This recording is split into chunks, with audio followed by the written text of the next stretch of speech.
So without wasting time, I'm just going to show you this video. Please pay attention, make sure you watch it, and then we can take responses at the end. Here's the thing about teachers. No one who hasn't stood at the head of a classroom will ever understand how much heart it takes. Teaching is an act of faith, done with a belief that the stakes are high, that people will always rise to the challenge with the right support. She wants us to succeed, and she knows that each of us has the potential to do so. He knows that we were able to do great things. He expects the most from us. She loves us. To teach is to exercise that human capacity to inspire others to greatness, to empower those around us to see what they are and what they could be. And in this struggle, a teacher is never alone. I couldn't do this job. Without the support of my colleagues and friends around the country. Fellow colleagues at my school. My colleagues. My coworkers, kids, coffee, and my colleagues. Each of us has a why. And when you share your story, we are made stronger by it. I think of teaching as probably the most important public service that there is. It's the only way that you can give someone a choice in life. I feel like I make a difference in children's lives. I believe that my kids can change the world. Because yes, alone we are powerful, but together we're unstoppable. Honestly, I can sum it up with one word right now, which is love. I love my students. I have an agape love for the students that I really can't even describe. Teaching is nothing less than the act of love. Fantastic. Teaching is nothing less than the act of love. Teaching is nothing less than the act of love. So everybody, I hope you teach because you love your profession. I hope you teach because you love your kids.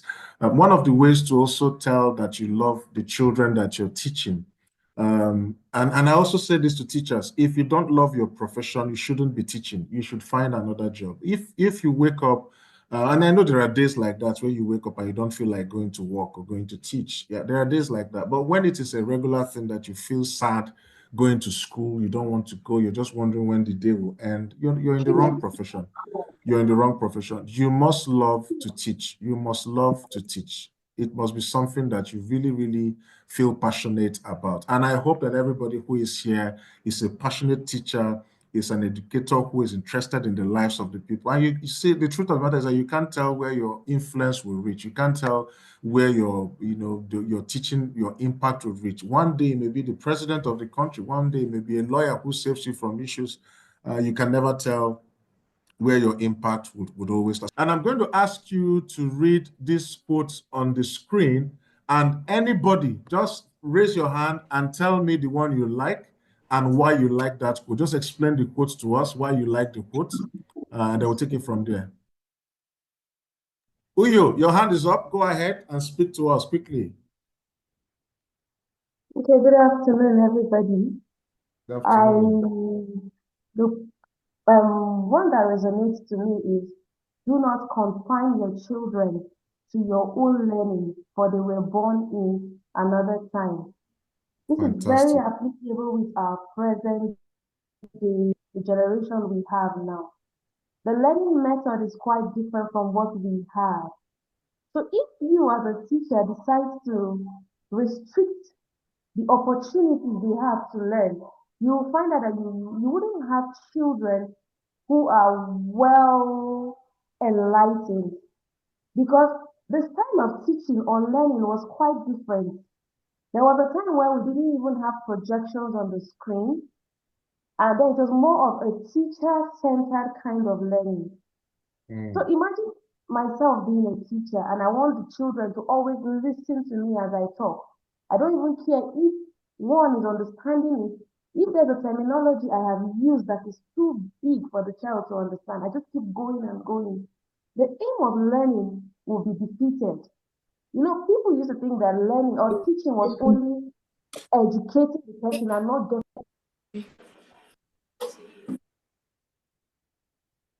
Please go ahead, unmute your mic and continue. I don't know what is happening to the microphones. So what is about the learning is when you discover that as a teacher, your teaching method is not being understood, you can actually switch. And you can even be the one learning from these children. You can upgrade the skill and the technical know-how of the profession. That is the part I love most, for not confining your children to your own learning. Fantastic. Uyo, it was Uyo who spoke right now, right? Uyo. Yes, Uyo Benedicta. Fantastic. I like the points you have raised. I like the points that you have made. These students were born in another time, like you said. You must be able to allow them learn the way they prefer to learn. And I like the fact that you said you can also learn from the students. In fact, I tell teachers that the highest responsibility of a teacher is not to teach. Your biggest responsibility as a teacher is to learn, because you cannot give what you don't have. And you can't be teaching these children with the old knowledge that you have and expect them to listen to you when they are more exposed than you are to certain things and certain parts of life that you may never even be exposed to. So thank you so much. I like that. Bomas, your hand is up. Bomas, please go ahead.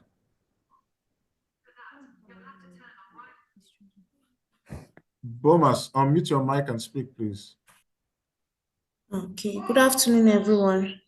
Good afternoon. I want to speak on school can be a torture or an instrument of inspiration. Concerning this one, if you make your class conducive for your children, they will always love to be in school. But if you are a type of teacher that always frowns, you always carry a long face, you are always angry, they don't seem to get close to you, they will never love to be in school. So Yes. you should be an inspiration to your students, not a torture to them. Fantastic. I love that. I don't know. Your name is not Bomas. Is it Bomas? No. What's your name?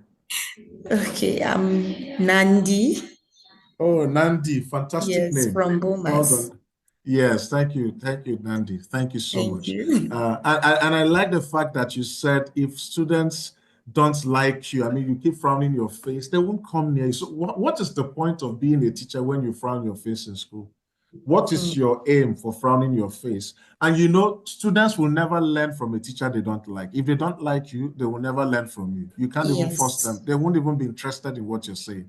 So please make sure that school is not a torture for learners.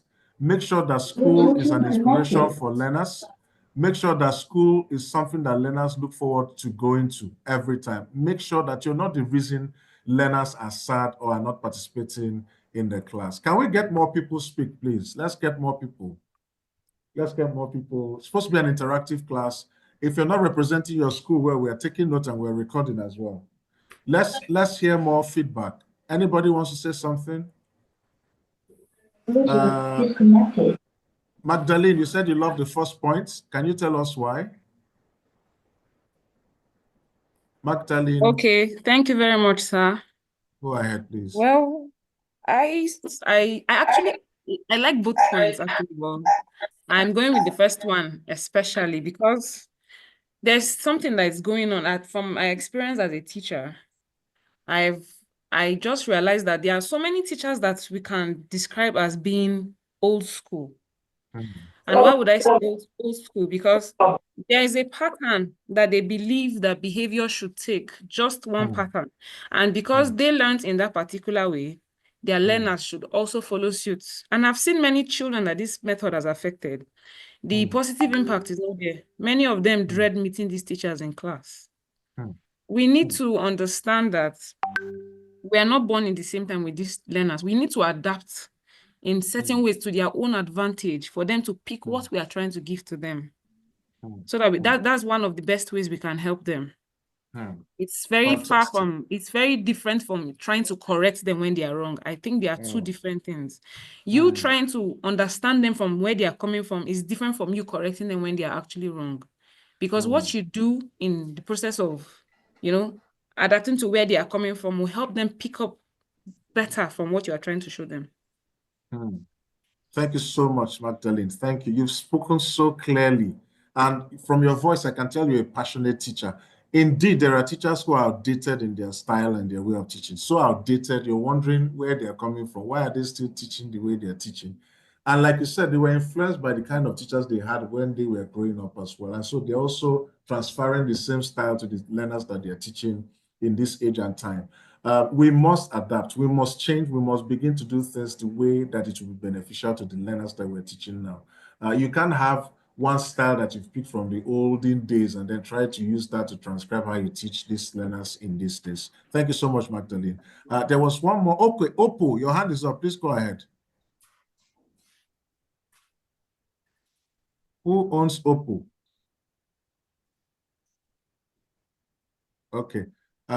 Before that person speaks, there's a Gaji Hungary. Can you say something, Gaji? You said something in the chat. Can you tell us why you love the first one? Please, quickly. All right.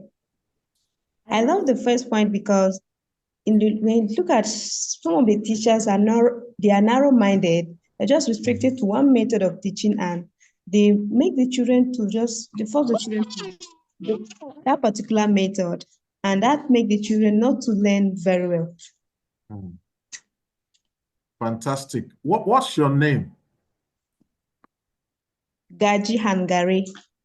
Okay, but you're Oppo as well. No, Gaji Hungary. That's okay. Gaji Hungary spoke. Yes. Thank you so much, Gaji. I called you from the chat. Thank you, Gaji. Thank you. So yes, Gaji, you're also correct. Most teachers teach from the old style, like we've said earlier on, from their old style of learning, their old style of teaching, and they're not willing to adapt or change to the new methods of teaching. Thank you, Gaji. All right, so let's go on very quickly. What are the course objectives for today? Remember, this course is about effective classroom management. So there are keywords. It has to be effective, and it's about the classroom, and then how you manage the class. So it has to be effective. It's about the classroom and how you manage the class. Effective classroom management. Okay, Anthony Itodo. Okay, I'll help you change your name, because you see, in a class, when you join a Zoom class, make sure you use your real name. You can't tell where this video will go to, and then nobody knows you're the one speaking. So Anthony, I've changed your name. I hope you don't change it back. All right, so let's look at the course objectives. By the end of this course, you'll be able to understand, articulate the purpose and benefits of effective classroom management, establish clear expectations, rules, and routines in your class, implement proactive strategies to prevent disruptions in your class, utilize a range of techniques to address challenging behaviors in your class, and then build strong relationships with your students. Finally, you're also going to be able to foster a collaborative, positive classroom culture. Let me say this clearly, dear teachers and dear educators, your classroom is your office, your classroom is your playing field, your classroom is your manufacturing unit, your classroom is your farm, your classroom is your airport, your classroom is everything that everybody requires in terms of where they operate from. Your classroom is your hospital, your classroom is your tailoring or fashion design house. Your classroom is your own space where you are influencing the lives of young ones on a daily basis, as long as there's school is in session. Anthony, do you want to say something, Anthony Todo? Your hand is still raised and you're not even responding.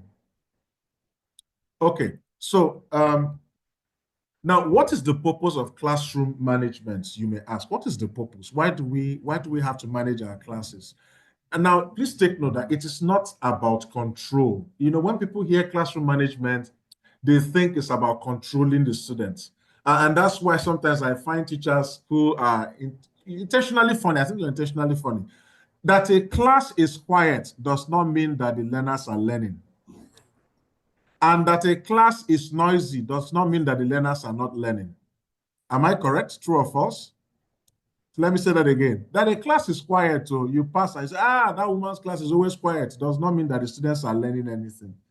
That a class is noisy, they are making noise in that classroom, does not also mean that they are not learning. Is that correct or is that wrong? True. So it's not about control. It's about creating an environment where students feel safe. So the reason for classroom management is that you want to create an environment where your learners feel safe. They feel, if I go into Benedicta's class today, I'll feel safe. If I go into Anthony's class today, I feel safe. If I go into Doshima or Victoria or Uyo's class today, I feel safe. If I go into Gaji's class, I feel safe. If I go into Magdalene's class, I feel safe. They feel safe. They feel that you will not talk down on them. They feel that you will not treat them anyhow. They feel that you will not even shame them for not being able to answer your questions. Now, these students, they also feel respected. And once they feel safe and respected, guess what will happen in that class? They will be ready to learn. They will be ready, very ready to learn in that class. So classroom management, when you hear it, it's not about control. It's not about control, but take note, it's about creating an environment where students feel safe, respected, and they are ready to learn. So if you're asked tomorrow, what is classroom management? You should be able to answer it. It's about, so classroom management is not about control, but it's about making the environment safe for my learners. It's about respecting my learners. And it's also about helping them get ready to learn as well.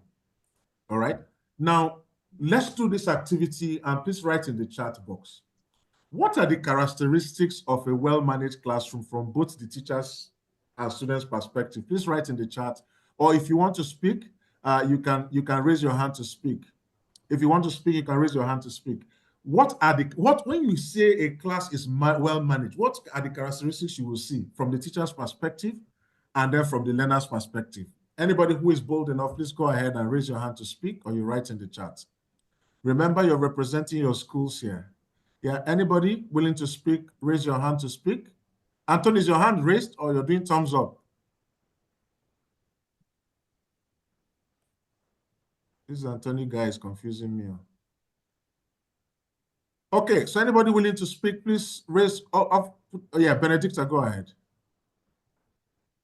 I would say a well-managed class would have some of these characteristics. One, excited listeners. You know, there's an excitement because everybody is being carried along and they feel safe to talk. So there's an excitement. And then the environment will carry the nature of what is going on. I know that, yeah, there are times when the class might be noisy, but it is noisy because learning process is going on or is taking place. You know, there are times when you want to sing rhymes, you want to ask some questions that involve answering questions. Now, when you have that kind of class, even if people are talking, you'll find out that it is an interactive class where they are discussing and sharing ideas. There are some classes that would even have hands-on activities where the children need to move from one point of the class to another to meet their different learning stations to get materials. Even if you see them working, there's a certain organization that they are not working aimlessly, but there is a purpose. So that is, for me, how you know in well-managed class. Fantastic, Uyo. So I like your sessions and I like that you're contributing very effectively. Your school leader should be proud of you. But I think you've spoken more about the student's perspective than the teacher's perspective. Would you want to talk about the teacher's perspective? How would a teacher know that his or her classroom is being managed effectively? I think you said it essentially. Yeah, you will see joy in the minds, faces of the children. There's excitement, even though there's noise in the class. There's a purpose for the noise. Learning is taking place. Gaji says, in a well-managed class, the students will be lively, interactive, and there will be less distractions. Okay. Orderliness in the class, to my own meaning, means that there is communication amongst the teacher and the pupils or the students. We understand ourselves. We know when to play. We know when to learn. We know when to be serious and when to be quiet. Now, we are friendly to ourselves. We get to academic excellence is there. So for me, I think that's the characteristics of a well-managed class. Thank you so much, Christabel. Thank you. You've spoken so well. Thank you so much. Thank you so much, Christabel.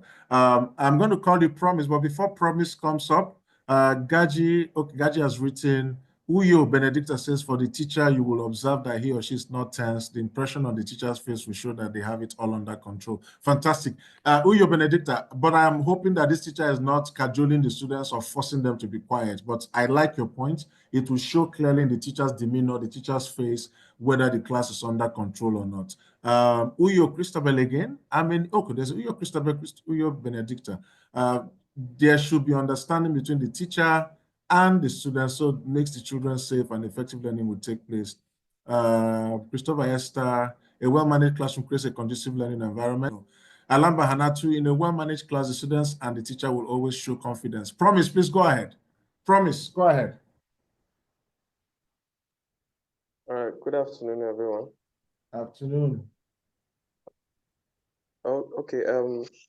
So I think one way a teacher will know that the class is well managed is when the students are inquisitive about the subject matter.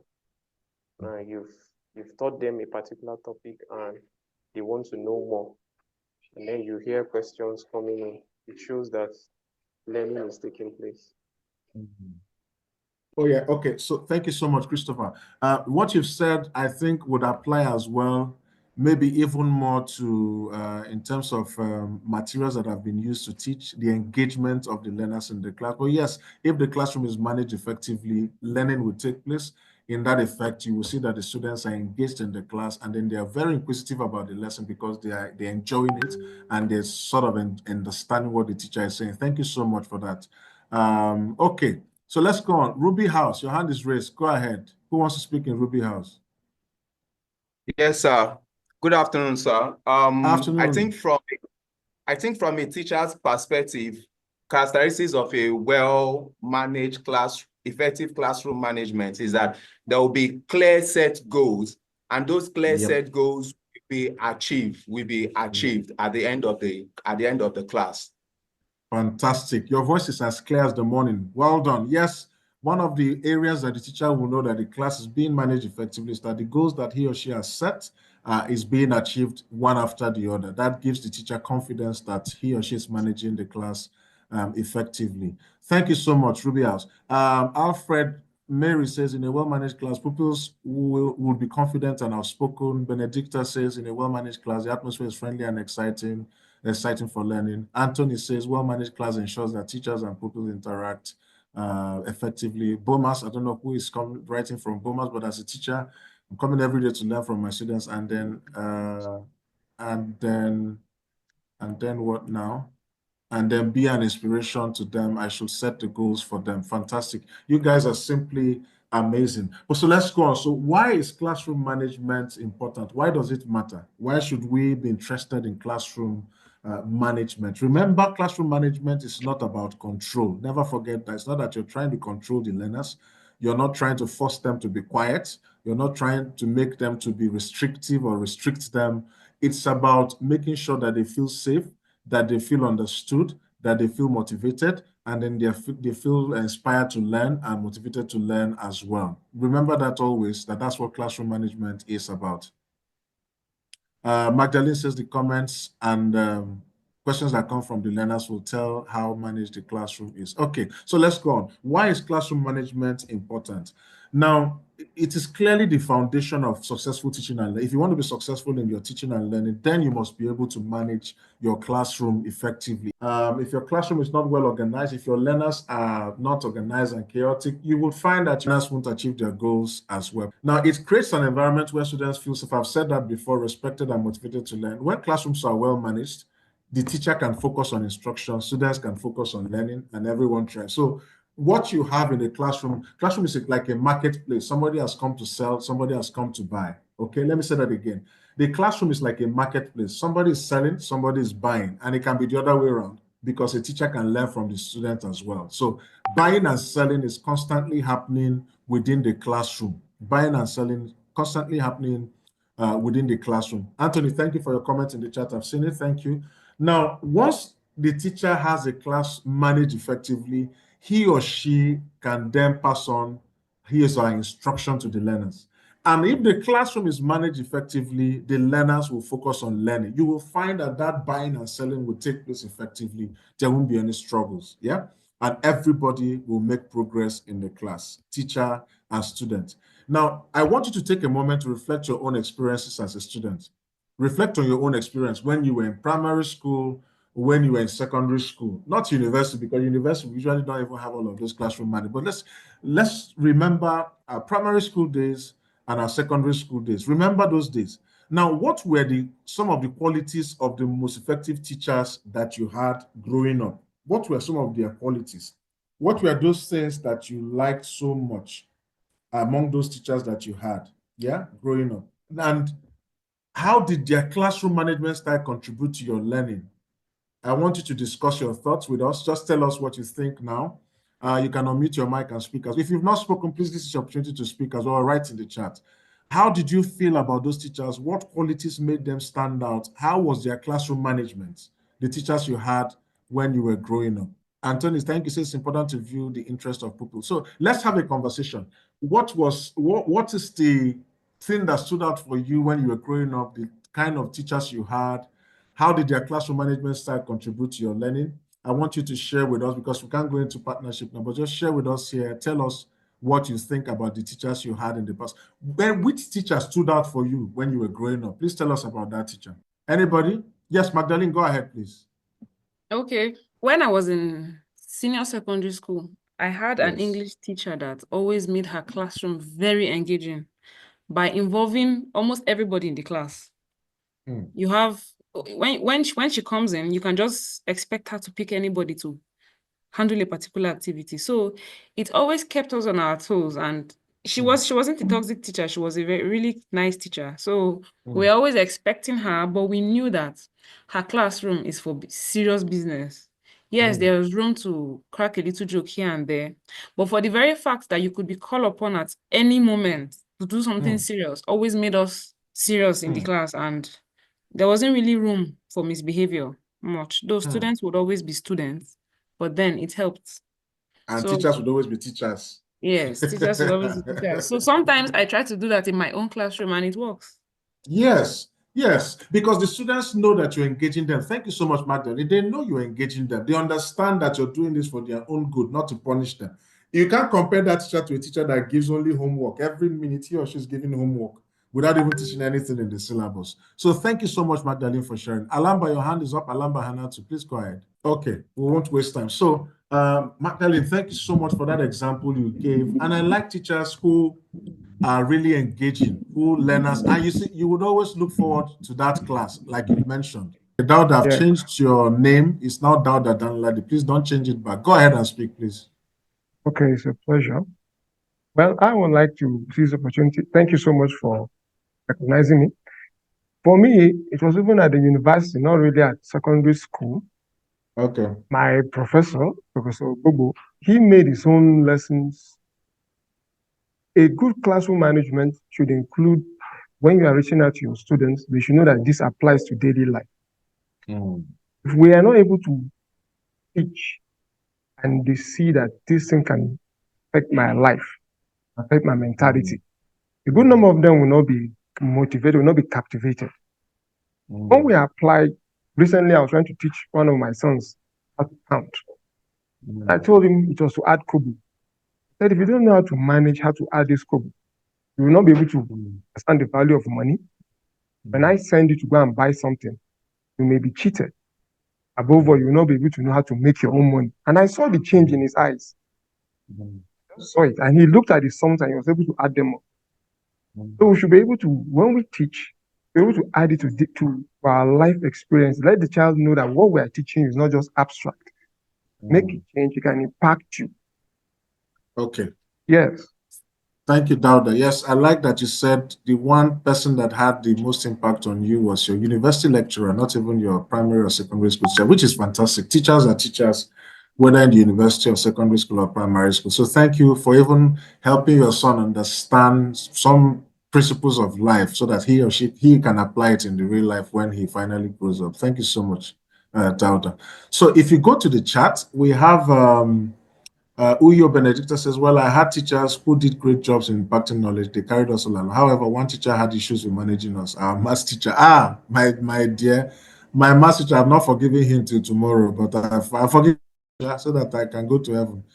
He was intelligent but was not firm. He couldn't control noise and movement. Most students abused that and made hell of noise in the class. The teacher that, however, stood up for us was my English teacher in junior class. She was awesome and carried us along. She helped build my confidence as a woman, and my English was top-notch. Fantastic. Christabel says, well, for me, the first thing was the cheerful and loving attitude of that teacher. She always understood we, the children, even knowing our weaknesses. So this helped to boost my confidence, and I always eager to learn from her. I hope your learners will say the same thing about you as well. But let's go on because of time. Now, let's define and then share the importance of classroom management. So here it says classroom management is the cornerstone of successful teaching. You want to teach effectively, you must manage your class effectively. It's not about managing behavior, it's about creating an environment where learning can flourish. So we'll talk about behavior. We're going to talk about behavior, how to deal with behaviors, stubborn behavior, naughty behaviors. But it's beyond just managing behavior. It's about creating an environment where learning can flourish. Now, remember somebody said the math teacher couldn't control the class. For some of them in that class, they wanted a quiet environment where they could learn, but some of the students took advantage of the math teacher's niceness, and then they were so noisy in class, and that was affecting everybody. That means some people will be learning and some will not be learning. Now, effective classroom management promotes engagement, minimizes disruption. So for example, that person who spoke about the math teacher, there was a lot of disruption in his class, even though he was intelligent and was teaching effectively, but the classroom wasn't managed effectively. So classroom management will promote engagement, will minimize disruptions, and it will also enhance overall learning experience. It is the foundation upon which a positive, productive classroom is built. I've said this over and over and over again. And please take note again, effective classroom management is not until you shout down the learners or until you punish them or until you flog them. That's not classroom. In fact, that probably will be called the classroom damagement when you begin to flog and punish all of a sudden. All right. So what are the key principles and theories? There are two principles that drive classroom management. One of them is positive reinforcement, okay, where, for example, there's a behavior in the students that you like and you want to reinforce that behavior. It's a positive behavior in class. Yeah, but the reason you're reinforcing is so that other learners will see that this thing that this student is doing is fantastic. They will all be challenged to want to do it. I like the example that I think Magdalene, if I remember correctly, I can't remember who now, who spoke about the English teacher making sure that the class is interactive, and when she enters the class, you just know that she's going to call on anybody to begin to do some assignments or some tasks. That's exactly what positive reinforcement is. You're making sure that there's something you identify that is a beautiful behavior, beautiful attitude in the class, beautiful response to certain things in the class. You want that to be the pattern in the class. You then do positive reinforcement. So it's acknowledging and rewarding positive behavior. The reason is so that you can encourage its repetition, so that it can be repeated. Students can see, if Tunde got 50,000 naira for doing this, that means if I do this, probably get the same. So they are now forced to align themselves. And by the time you do that, we're not saying go and share money in the class. No, we're saying that there are certain things you can do to reinforce a particular behavior, and then it becomes the norm for your learners. There's one other one that is called assertive discipline, meaning that you must set clear expectations and consequences. For example, in the math class where the math teacher is not firm, it's not firm in terms of how he was managing that class, people will misbehave. But once there's assertive discipline, you just make it clear. You do this, you get this punishment. You do this, you get this remuneration for it. You do this, you get this reward for it. So there's discipline in the class because you're assertive about it, and then you're standing your ground to say this shouldn't happen in the class. So remember positive reinforcement. I'm going to show you a video that talks about it. Now, this video is not a video from here, but maybe there's one or two lessons we can learn from watching or hearing what she has said she did in her classes. So maybe after her video, you can tell us in the chat if you do something similar or something better in your class to reinforce positive behavior in your class. Hey everyone, it's the last day of school, and today I want to share with you my favorite classroom management technique that I have for my middle school classroom for 6th, 7th, and 8th graders. And that is, I give tickets to my students when they answer questions, when they hold doors for people, when they just do something extraordinary, and they get a ticket, they put their name on the ticket, and these are hanging up on my bulletin board, and they go put it in whatever class they're in. So if it's in 7th grade math, 7th grade English, or 6th grade math. We collect them all month, and then at the end of the month, I draw a couple names for prizes. The tickets are super cheap because I get those wall borders from the Dollar Tree, and I just cut them with the paper cutter. Who knows the answer to that question? Great job, hand them a ticket. It's really fun, it's motivating, and the kids get really excited about getting tickets so that they can possibly win the prizes at the end of the month. And the prizes are super simple. Sometimes I'll give homework passes, sometimes I'll get special prizes from the Dollar Tree. I got these that were 2 for $1 and the candy bar. This is the end of the year prize. They're gonna get this to go home today, and I'm doing a couple drawings for each class. So if you are getting ready to start a classroom coming up this fall and you need a really great classroom management technique that is positive reinforcement, I love my ticket system and I think you should try it. So I hope you guys have a great summer. I'll see y'all next time. Bye. Okay, so you see what she does in her class. Does anybody want to share what they do in their own classroom as well to reinforce positive behavior? What do you do? What sort of rewards do you give your learners? Anybody wants to share in the chat? You can raise your hand to speak as well. What do you do in your class to reinforce positive behavior when you see your learners, especially if you teach a primary school, even a secondary school as well? What do you do? Okay, so if you're still in this meeting, please write in the chat and say, yes, I'm still here. Write quickly so that I can tell those who are here and those who are not here. Write in the chat and say, I am here. If you're in a room together, you can write on behalf of everybody, say we are here. Please write in the chat, everybody, I am still here. Fantastic. Remember, we're recording this. The video recording will be shared with your school leaders and maybe with you as well so that you can rewatch this class. Yes, we're still here. Fantastic, Ruby House. Okay, Dauda Danladi, your hand is up. Please go ahead. Okay. Thank you very much. Well, for me, I love the video is you go for things you can afford and you give them. Yes. Yeah, I go for biscuits, I go for candy. I must confess it has been some time we've done that. I need not mention how the way things are now. But once in a while we do that. Or I do that. I share some little things that I have. Or even from my voice, they appreciate that I show appreciation that they have the understanding and the class will acknowledge it. Acknowledgement, verbally, clapping of the hand, and then also gifts that go. And sometimes I quietly, this is between two of us, maybe give some monetary gifts. Not permitted, but I do it on the hand. So I go for some minted notes and say, oh, this was so good. Take this out your pocket money. Fantastic, Dauda Danladi. I like, are you Dauda Danladi? You don't sound like a Dauda Danladi, actually. I am very, I am a Dauda Danladi. Dauda Theophilus Danladi. You sound more like an Easterner. You don't sound like a Northerner. Oh, hallelujah. I was privileged to school at Ibadan too as well. Okay, yeah. So you don't have to, like, I like what you said. You don't have to break the bank to do this. The students know when you appreciate them. So you clap for them, or you give them maybe an extra mark. I don't know what you can do. So something to show that this behavior you've seen, you like it, and you want to reinforce it, and you want the learners to stick to it as well. So thank you, Danladis. Thank you so much. And then I like that you say you give, well, if monetary rewards are not allowed in your school, maybe you have to stop that too. Or maybe just save up that, buy like you used to do sweet. The economy is terrible now. But as teachers, what can we do now? We just have to keep doing our best to reinforce this positive behavior. Chubike says, I use stickers, glitter, sweet, word of appraisal, fantastic. Magdalene says, I use sweets and they love it. Alfred says, I use stickers, pencils, eraser, words of encouragement. Benedicta says, I use words of appraisal and a high five. I love what I'm seeing. You guys are fantastic. Hey, everyone. So let's go on.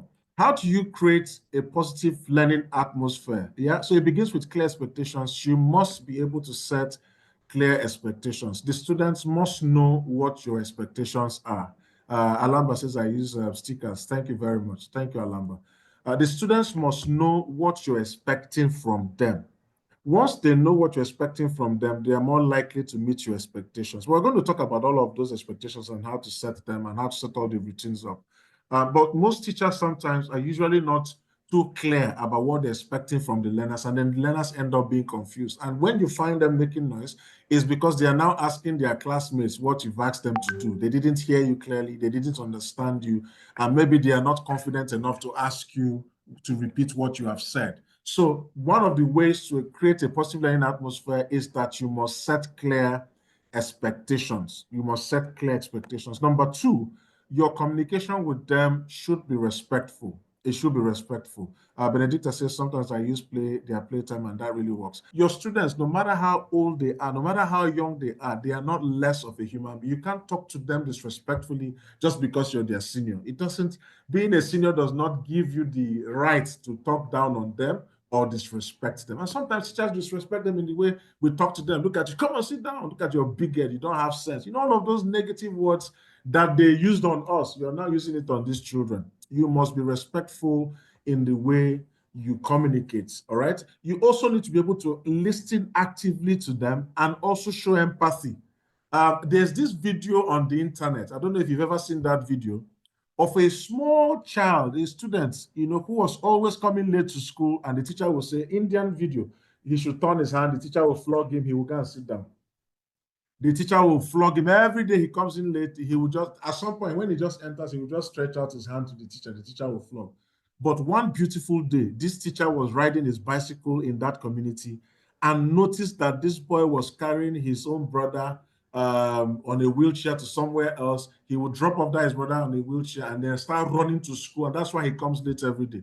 Now, this same teacher that used to flog him suddenly changed his mind and hugged him and started weeping and shedding tears with, and the boy was looking at him so surprised. You have to show empathy to your learners. You can't tell where they're coming from. Some of them are coming from broken homes. Some of them are coming from homes where they didn't even eat the night before the class. They didn't even eat that morning. But yet here you are shouting. Here you are flogging. Here you are using negative words on them. All right. So we need to be respectful in our communication with our learners. Now, you also need to understand that clarity and consistency is always very important. You must define your rules. You must set your routines. You must also define the procedures that you would use to establish a predictable and structured learning environment. We're going to talk about all those routines and how you set them. But take notes that you must be clear on your rules in the class. There must not be confusion. Go and sit down, don't sit down, stand up, don't stand up, write, don't write, move, don't move. You must have routines, and you must also have procedures. When you have these three in place, it will help you to establish a predictable and a structured learning environment. So, for example, you can have a rule that says we must respect others by listening attentively and using kind words. So in your class, people must not be insultive. And these rules, they must make it in alongside you. It's not you writing the rules for them. The learners must also be part of making the rules so that they can take ownership. All right, so the rule in the class is this: everybody, we must respect others by listening attentively and using kind words. You can have a routine as well. When you enter the classroom, quietly put away your belongings and begin the warm-up activity. So, for example, you have a routine in the class, they know it.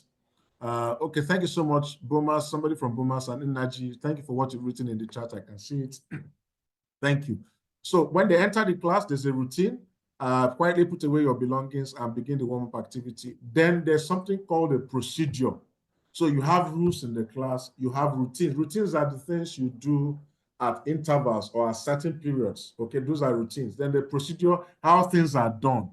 Now, to get help during independent work, raise your hand and wait to be called on. So if we're doing an activity in the class and you need my attention as a teacher, you need to raise your hand and wait for me to call you before you can then answer. If you have, they are very simple things to do, but these are powerful things that can ensure that you have a class that is effective and that is managed properly. We're going to look at a lot of things, but just don't be in a hurry. Just keep listening.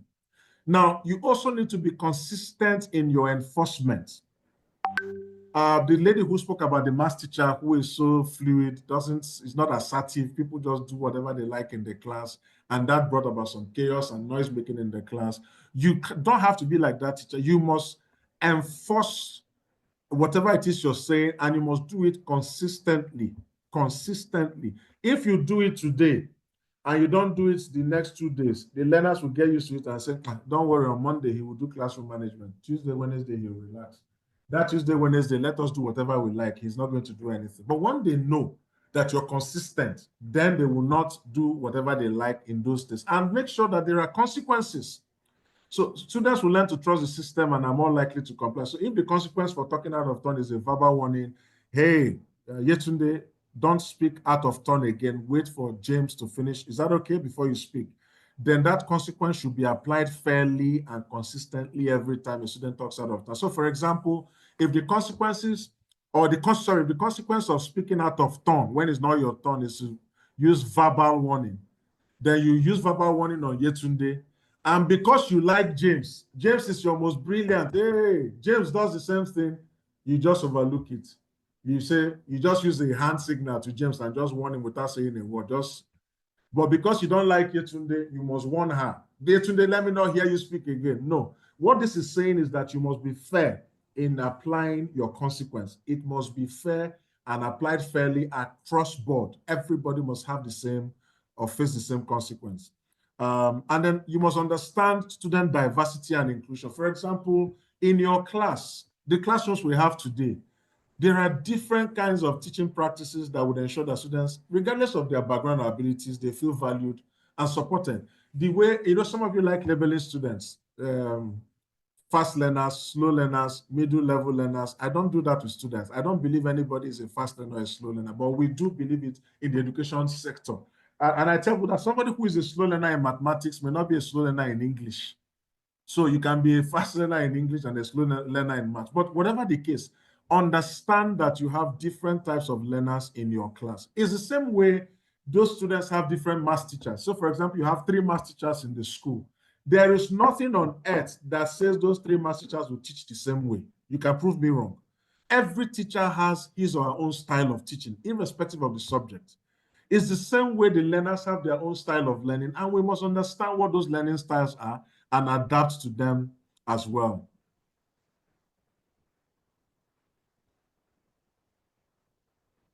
Okay, thank you, Anthony Todo. I can see what you've written. Yeah, so it's also about celebrating diversity and adapting our teaching methods to accommodate various learning styles. We must accommodate various learning styles. We must show our learners that we understand that they are different and we are willing to accommodate them in our classrooms. Okay, so let's talk about establishing classroom routines. But before then, hope it's making sense. Please write in the chat that it is making sense. If it's making sense to you so far, please write in the chat. And thank you, all of you are participating very actively. Please write in the chat if it's making sense. Write in the chat if it's making sense so that I know you're following. Anthony Todo is actually making sense. Thank you so much. Amaka Dike, Chukubike, Uyo, Promise, fantastic. Okay, so let's look at establishing classroom routines. Okay, let's look at establishing classroom routines and procedures. So let's look at the definition. So classroom routines are established, predictable patterns of activities, behaviors that occur regularly in the classroom. So these are routines. These are things that will happen regularly in the classroom. So things that will happen regularly in the classroom. Now, these routines are designed to create a structured environment that promotes positive behavior and optimize learning opportunities for students. They help students know what to expect, providing a sense of stability and security, which is especially crucial in a learning environment. So once you have routines set up, the learners will understand that this is what is expected of them, and then they get used to that routine. And you find out that once your routines are set up properly, you come into class, learners know what to do at what time, they know where to sit at what time, they know how to answer questions, there are procedures in the classroom. You will do less talking and less shouting because there are procedures and there are routines that you already established in the class. Yeah. Now we're going to do an activity. We're going to do an activity and it's going to be in a breakout room. Please take a screenshot of what you're seeing here. Now, the instruction is this. When you get into your breakout room, don't be quiet. If nobody's talking, take the lead. You show that you're a teacher, you are an educator, take the lead if nobody's taking the lead. But I need you guys to have a conversation in your breakout rooms, and then we're going to take feedback when you come back. But please make sure you participate in the breakout rooms, and then you're not quiet. You're also contributing, and you're also taking notes. Please, no quiet anything in the breakout room. Don't be silent and say nobody is talking. If nobody is talking, you start the talking. Yeah? And then take the lead. And I'm going to come around the rooms to make sure that everybody is participating as well. So please take a screenshot. If you've taken a screenshot, let me know in the chat. Just say, yes, I have taken the screenshot. So we have 10 minutes for this activity. Make sure you have a useful conversation. Identify challenges faced with existing routines in your class, and then let's know how you set up your routines as well in your classroom. The rooms are now open. Just click on the link you receive and join your room. Okay, thank you so much. A lot of people have written that they are back in the chat. Fantastic, fantastic. We'll just take some presentations from any group that is ready. Just give me a moment. Okay, let's start with Daisy. Those in Daisy group, please tell us what you discussed. Daisy group.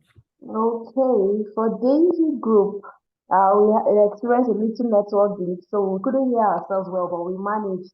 However, we looked at some aspects, and almost everybody said one of the routines that is being practiced is not allowing people to talk over the other. For example, is when ask questions in the class. Now, it is important that you raise up your hand before answering a question. You don't just talk chorously. And when you are given the opportunity to talk or speak, another person, another child in the class shouldn't start yelling and saying, no, I want to say this, I want to say that. It's like a standing rule for almost all of us here. And then another one that was established was the fact that the people should show respect for both the teachers and their selves. So that means you should speak in friendly manners to one another. You don't use insulting words. Another routine was the fact that you don't insult or ridicule someone because they don't know how to answer questions. What you simply do is you allow everybody air their opinion, because no matter how it seems like it doesn't make sense, there's still an iota of sense in every nonsense that you say. Then finally, if a question is thrown by the teacher to the student, some children have a way of just raising their hands even without you concluding. So what I do for my class is I give them moments to just assimilate what have been thrown at them. At least take a few seconds, think about it, and give the answer. So that's part of the routine. Now, regarding the challenges with this, is that because you are dealing with young minds, they tend to forget. And that is why it is called a routine. So you have to keep bringing it up to them. Let them be aware of it. In the classroom, they should have a signpost or something that shows that there's a clue. Don't do this, don't do that. It's a reminder. And then when they go home for the holiday, so they're going to pick up other voices from children from different schools. So when someone speaks, the next the other one laughs and say, oh no, you don't know me, keep quiet. So it's challenging because you still have to reinforce this over and over as a teacher. And that needs lots of patience. And if not well handled, you find out that you're wasting your whole class period trying to calm situations down. Thank you. Thank you so much, Benedict. I think that's the name. Thank you so much for sharing. Thank you, Daisy Group. You guys have spoken so well. Sunflower, over to you. Anyone from Hibiscus Group? Okay. Most of the times we from Hibiscus.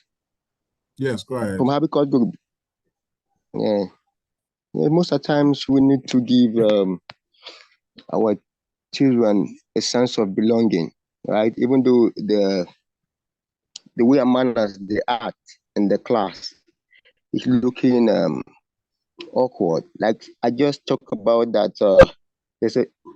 We should learn to give them an opportunity to air out their view, and in the aspect of controlling the class when they're going up and down, sometimes it might be that the class is not lively, and then most of the time we should learn as a teachers to also bring stories that will dazzle them up, right? And so that by so doing, the class can likely be lively. And we should learn to allow these children to air out their view. We should learn to allow them to air out their view.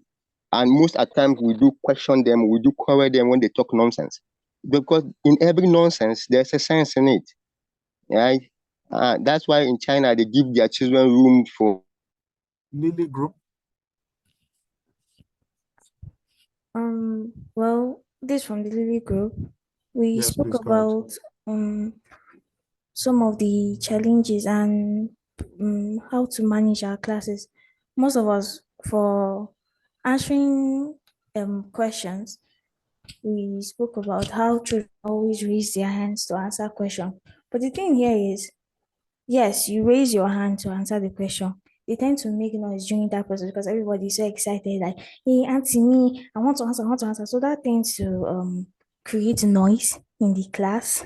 And secondly, like mine is a library.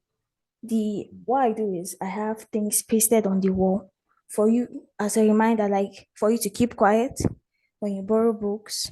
You make sure that you return them at a specific time you said you were going to return it, and you make sure that things are not being written in that book. And the problem I have there is sometimes they tend not to return it, so I have to go back and start looking for the children to return the book, which is actually not nice at all. Okay, Uyo, Christabel, thank you so much. So you spoke about, the first thing you spoke about was asking the kids to take turns to ask questions and then, or answer questions, and everybody screaming, auntie, me, and then that tends to generate noise. Once students talk in class, there must be noise. The classroom is not a graveyard, so there must be noise in the class. As long as it is controlled noise and as long as it's not something that is a constant occurrence, there must be, once you're asking for answer and questions, you don't expect them to be quiet, and then subdued, and then me, okay, Tesma. No, that's not, you want students who are lively. When we were growing up, remember when you were growing, and I think school and parents have done a lot of harm to us because we were fearless. We used to, as children, maybe when we were 5, 6, 7, 8, we used to be fearless. We would cook with tins and fire, make fire, cook. We even get married. We ride bicycles. We call ourselves husband and wife. We give birth to children. We were playful. We believe we could be actors. We do Jackie Chan. We do all of those, fearless. But now as we grow older, we are too fearful because parents said, don't talk, you talk too much. Teachers will say, shut up, you talk too much. No. Classroom management, again, remember, it's not about control. You need to remember that. Classroom management is not controlling these children. It is creating an environment that is safe for them to participate, safe for them to contribute, and safe for them to learn as well. It's not about control. Now, the case around your library is a question of routine. So when you've set a routine that people should borrow books and then they should return the books at a specific time, what is the penalty for returning books late? What is the penalty? What penalties do they face for returning books late? We need to look at that. And how do you enforce those penalties? And if you enforce them, how many people have paid the penalties or the dues for returning books late? So you need to look at all of those things again. So setting routines and procedures is a whole lot of procedure that you have to set in place so that when something is going wrong, you have something to mitigate that or something to correct that as well. Oppo says correct. Hibiscus says thumbs up. So is there any other person who wants to contribute before we move on? Anybody else? So that we can move on very quickly. Sunflower Group. Sunflower, you're back. Oh, welcome back. Thank you, go ahead. sir. Yeah. All right. We talked about some of the routines that we do in class that help control the class. Yeah. Number one is storytelling. So someone said he learned this from a colleague. Once the children come, before he starts a lesson, he tells a story. So that helps to bring the attention of the students together, and then it motivates them for the lesson. Then another person talked about playing video. Once they come to the class early morning, he plays a video. Sometimes it might not really be about the lesson for the day. Sometimes it might be related to the lesson, and it gets the attention of the students, or they learn a lesson from there, which they'll use it in class. Okay. Then another person contributed saying there's what he used as rocket charts. Okay. So that rocket charts is any child that behaves well, the child gets to the top. So you keep struggling until you get to the top. And when you get to the top, you become the king for that month. So you discover that all the children struggle to behave themselves well in class so that they can get to the top. Then another person says he uses sign language in the class to control the class. And so, for example, if you want to ask for pencil, you raise 2 fingers like that. Then some said they use play methods, which has helped them to have total control over the class. So thank you. That's one contribution from Sunflower. Okay. Thank you so much. What's your own name? Alamba Alamba Hanatu, yes, very clear. Your voice is really very clear. Thank you so much for what you've just presented. One of the things that struck me is the one where you said one of the children strive to become the king or the queen of that particular period. So they are striving. Each person wants to become the person who is on the top. Fantastic. Now, I need to clarify something. Classroom routine is different from teaching strategy. So when you play videos in the class, it's not a routine, except if that video is to help them achieve something, which I think I heard clearly, to help them achieve something. When you do certain things that are lesson-based, they are not routines. But I'm going to show you some samples of routines that you can use in the class. So I find from all I've heard all of you say, you're still not totally clear. Some of you are getting it right. Some people are not totally clear as to what those routines should be. And the routines would cut across several aspects of the classroom. They are not, they can help support the learning and development of the learners. They can help support teaching and learning in the class. They can also help support the behavior of these learners in the class. So it can be a routine that helps manage their behavior, their attitude, their response to things. So those are the things that are called routines. But it can also be related to their curriculum, be related to what they're doing in the class, be related to a lesson that they're going to take in the class as well. So but I want to say well done, everybody. Thank you so much for what you've done and discussed. Really makes a lot of sense. So let's go on, please. So what are the examples of classroom routines? Let's look at some examples now of classroom routines. Yeah. So we can have a morning routine, for example. As simple as that is. But the learners know that there's a morning routine.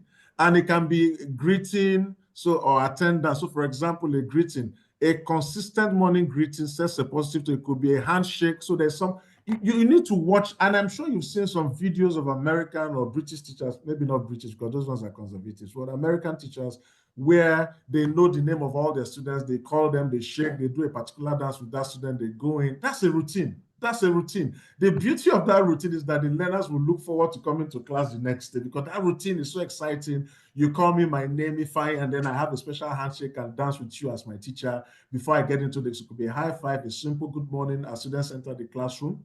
It could also be a routine around attendance. So establish a method for taking attendance, whether it is a sitting chart, digital app, or a designated student helper. Design a way to take attendance. It could be you call their first names with an adjective. So for example, activifying, fantastic for me, dynamic Dino, beautiful Benedict, maybe not beautiful so that you're not taken out of, except if the students give you those adjectives themselves. Yes, you can use them. Okay, phonics, no problem. So let's go on. Then you can have an entering and exiting the classroom routine.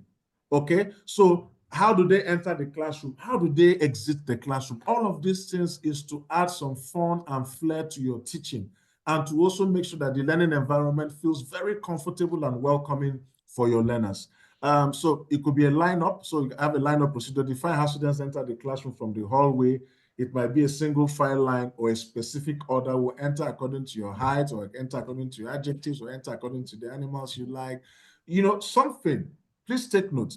And then dismissal routine, establish an orderly way for students to leave the classroom, whether it's by rows or groups or a specific signal. You don't want a class, once they ring the bell, everybody start shouting and start jumping out of the class at once.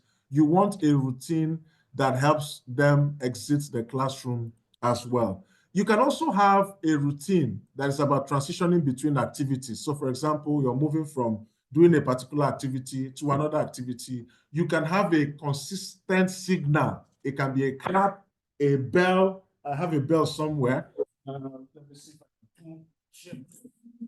There's a bell somewhere. So you could use a bell as a signal for them to leave that setting. Yeah. So if you look at my video now, there's a bell I'm holding up. I don't know how many of you can see the video. There's a bell I'm holding up. I use this in my class, even for adults. So this is a signal that we're stopping an activity, is a signal that we're moving to another activity. So you can have something that helps them know when you're transitioning. Hey, it's math time. Hey, it's English time. Hey, it's something time. There must be a routine for that. Then clean up routine. You want to teach students how to clean up materials after an activity. This could include specific places for materials and how to organize their day. So in that class, you have where they will dump papers, where they will dump cups. You just have beautiful routines in the class and they are not difficult to set up. They are not difficult to set up. You can also have a classroom management routine where during lessons, you can raise your hand, establish a system for students to indicate they want to speak. And some of you do this one, and you do this so well. They raise their hand, or you can use a quiet signal, develop a quiet signal to regain students' attention during lessons, preventing disruption. So when I even train adults, there is a quiet signal that I use. I just suddenly go quiet. And this thing works like magic. I just, in a physical class, not a virtual class, so in a physical class, I just go quiet. Then I pass my gaze across the room. I'm not saying anything. Look left, look, even those who are backing me suddenly feel something around them. Something is happening. Then suddenly everybody turns to me. I get their attention. You can have a quiet signal as a routine to get their attention as well. You can also have a routine for group work. So how is the group formed? How would the groups be for random selection, or your teacher is assigning them, or a student choice? Once you have this routine, you tell them for this activity, when we have it tomorrow, any day we have it, know that I'm going to select who will be in each group. For this activity, you're going to do random selection. For this activity, you would have to choose as students, choose how you want to be in your groups. You can also establish collaborative norms, guidelines for respective collaboration. There's a routine for homework, how you collect the homework, where they submit the homework, when they submit the homework. You know, I see some teachers give homework and in the middle of the class, that reminds me, how many of you brought your homework? That is chaotic. You didn't remember it until the middle of the class. But once you have a routine, as I enter the class, you're submitting your homework, or as I'm exiting the class. The reason is so that there's a routine. They know that there's a process of submitting assignments. And you also need to have a routine for explaining the assignments. You're going to get this video so that you can watch again and look at all the routines that I'm talking about. You can have a routine for classroom materials, pencil and supply routine, establish rules for assessing and returning pencils. So some schools, I know that you have where you store pencils and markers and all that for your lessons, especially primary schools. You then need to have a routine how they can access those things and how they return those things as well. Then the library person, you must have a book borrowing system, and you have it already. I think it's Benedict, you have it already. But set up clear rules for book return. There must be clear rules for book return. If they miss it, then there are penalties that they would face. There should be routines for special activities and events. So if you're inviting an outdoor speaker, this may be for the scholars, there must be behavior expectations when a guest speaker is in the classroom. So kids, when we have a visitor in the class, this is how we behave. They agree. So once a visitor shows up, you just give them a signal. They will just adjust. They know that this is what they need to do at that point. Magdalene says, what do you do when you have defaulters and submitting homework and when you have a routine for collection? That question, I'm sure you know the answer, Mag, but I'll come back to that. Now, field trip and preparation, establish routines for field trip forms, behavior expectations, and body systems as well. And finally, for routines, some examples of routines, and there are so many other examples you can do, but these are some of them that you need to be aware of. If you have technology in the classroom, or like a computer lab, there must be a routine for how people use laptops or tablets and how they are distributed and how you collect back those devices. Even the way internet is used, you must have a routine for all of that. And finally, end of day routine. Do you want them to clean up the class before they leave? There must be a routine defined around that. They should leave their desk and the classroom at the end of the day neat. So, take your dirty items, drop them in the dustbin, and make sure that the dustbins are marked clearly. Homework review, allocate time to review homework assignments and clarify that before students leave. So if students have doubts about the assignment, you should have a routine. Don't shout on them and say, are you the only one in the class that does not understand anything? Everybody understood and they have gone. No. Also have a routine where you're trying to explain the assignments you've asked them to do as well. Now, when you have some of these routines set up, you'll find that your class is more enjoyable, it's more of a safe environment for the learners to also learn as well. If that has been useful, please write in the chat and say it has been useful. What do you think? Has it been useful? As we move on, please write in the chat and say it has been useful very quickly if it is useful. Great, thank you, Benedicta. Magdalene, yes. Great, Alamba Hanatu. Where are my men? Ruby House, great. Been useful, fantastic. Now, there's a question by Magdalene. What do you do when you have defaulters in submitting homework? You can't do anything now, Magdalene, if you have not been able to set up a routine. If you have set up a routine, they know when the assignments will be submitted, when you're collecting it, and then the penalties for not submitting and penalties for defaulters, then we can have this conversation. But you cannot just give them assignments and believe that everybody, because you've not been firm, you've not been assertive, students will take you for granted. Some will not even do the assignment until the end of time. They will now start rushing to submit them. So have a routine. If you default, you will lose 5 marks. You will lose 2 marks. If you submit on time, you probably gain 1 mark extra. Something that defines how you want to collect this assignment and when they should submit and when there's a when there's a default, the defaulter as well. Fantastic. So let's go on very quickly. How do you design classroom routines? Very easy. You need to be able to identify key activities that happen in your class. So list the activities. You need to make a list of regular, welcome Magdalene. You need to make a list, slow writers. This question about slow writers in the class, I wonder why you people still give students notes to write in the class. And I think it's when I used to teach, we used to do it. You just enter the class and you write notes from morning till evening until you're 40 minutes. I think it's one lazy way of teaching. What are they copying notes for? Your classes should be practical, relatable to the exams they will write, relatable to the assessments they will do, but not copying of long notes that are not useful or meaningful to their well-being. Yeah. I don't know about people are slow. That they are slow is in nature. You know, some of us eat fast, some of us eat slowly. There are people who will eat the same food you've eaten in 30 minutes, they'll eat it for 3 hours. They're still eating. Some will finish that 30 minutes food in 3 minutes. So we're different. You must understand that your learners are different. So if there are people struggling with writing notes, find another way of engaging them in the class rather than writing notes. So let's look at how do you design your classroom routines. Just when you go home today, make a list of all the activities that happen in your class. Make a list of all the activities that happen in your class, such as entering the classroom, starting the class, group work, independent study, and leaving the classroom. And then identify the most important activities that require routines to function. Yeah, so you must sit down and do this when you get home. Or you're at home, actually, when you have the time to do it, maybe before Monday. Keep it simple. You must be clear and concise. Routines should be clear and simple to understand. Avoid complexity to ensure that every student comprehends expectations. And you must use clear language that is age appropriate and easily understandable by all students. And then please, when you're designing your routines, also involve your students. Let them have a say in the routine that you're designing, right? Involve them in the process of designing the routines. When they have a say, they are more likely to adhere to the rules. When I train people physically, when it's a physical environment, I always tell them, let's come up with rules for this class. Once they're part of it, I will tell them, if you default, what are the penalties? We will all agree. You will not have lunch, you will dance without music. So when they default, they already know what the penalties are because they signed up to it. So get your students involved.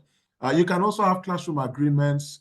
You can have rules and agree together. Then this will foster a sense of ownership and responsibility among your students. But you must be consistent with your execution. You must implement these routines every day.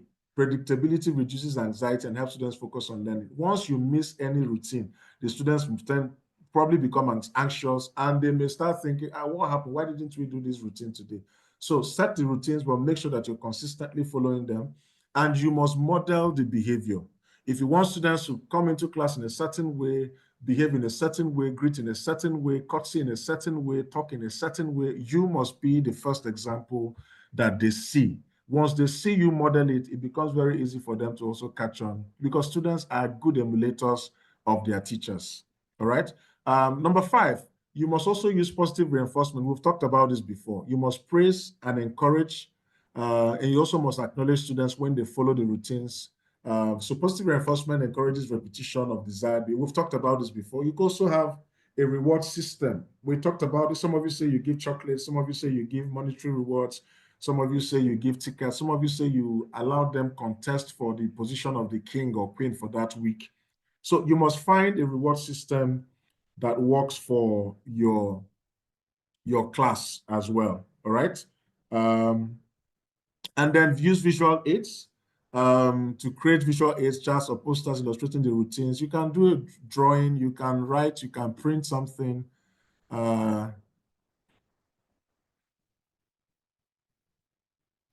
Okay, Bomas is asking, the routines are there with consequence. Yes, we're going to come into negative behaviors. Just give us some. We're still coming there.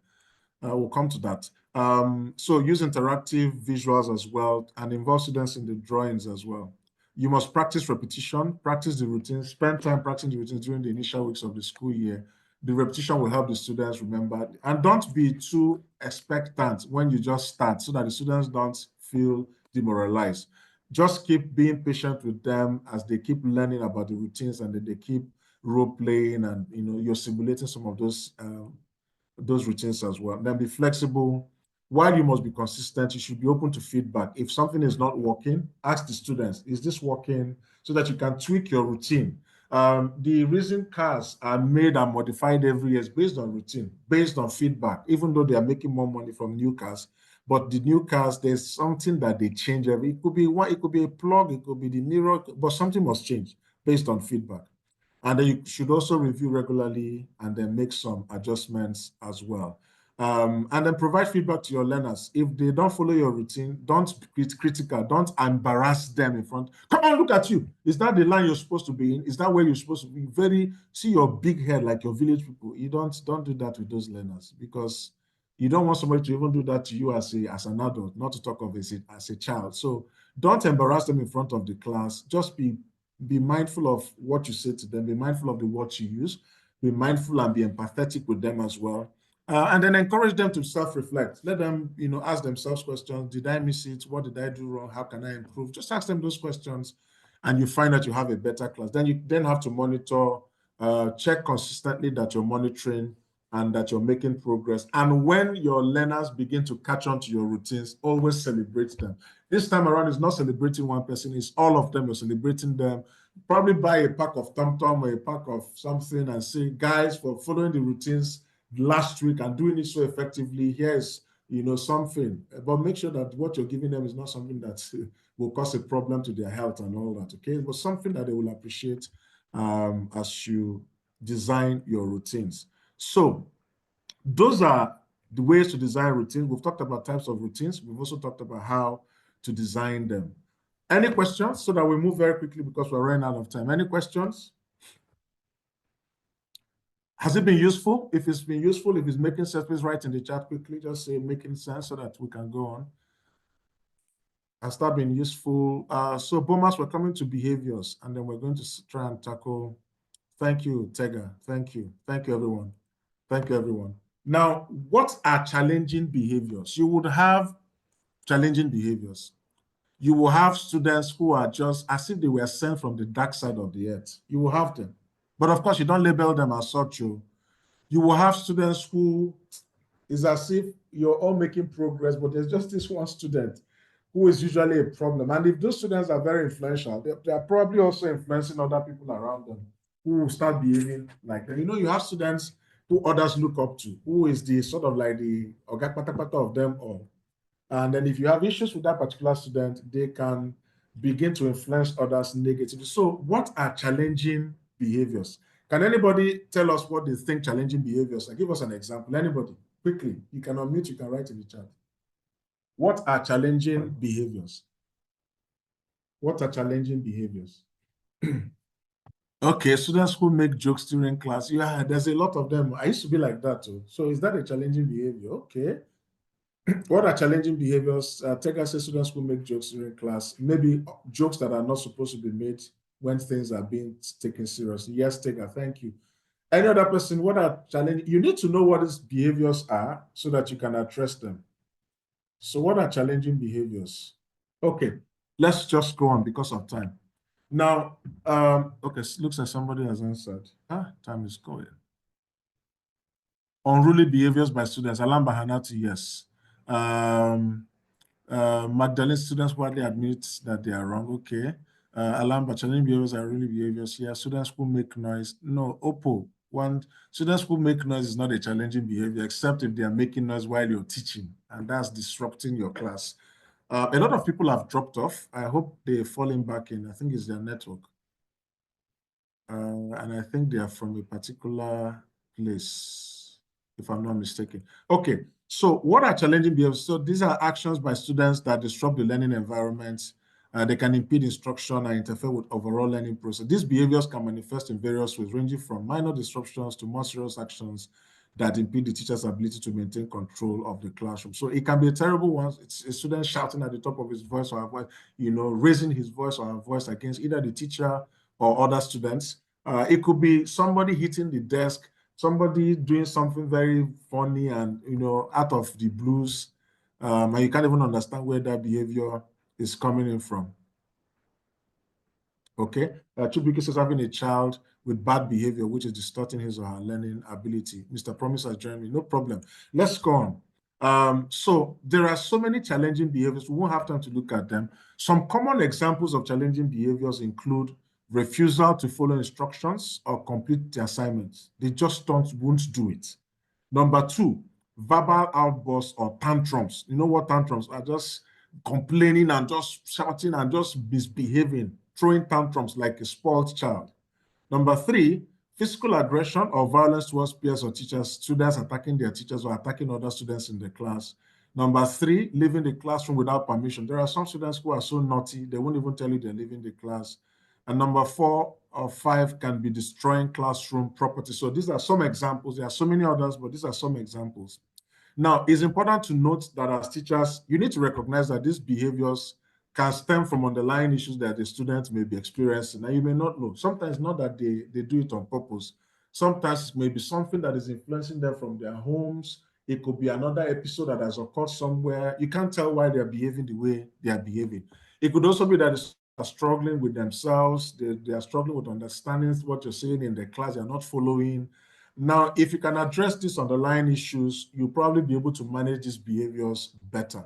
And you can then create a positive learning environment for all of them. So never always assume that the student is a bad student or is a stubborn student. You can reframe that thought to say, maybe this student is facing family issues, going through some challenges, or maybe this student is not even understanding what I'm saying in the classroom. You must give them the benefit of the doubt, all right? So you must understand how you also react to these challenging behaviors as a teacher. How do you react to them? There are 6 emotional responses that teachers would always have to these challenging behaviors of the learners. 6 emotional responses. The 1 is preparation, 2 is stimulus, 3 is interpretation of the issue, 4 is the physiological arousal that this thing causes, number 5 is the response you give, and number 6 is the consequence of your reaction. So let's take them one after the other. If you understand these stages, you can develop strategies to stay calm. You also need to recognize that as human beings, you will experience physiological and emotional reactions because you're a human being. When the students misbehave, you're likely to respond in a certain way. It is not that you're a bad person, you're just being a human.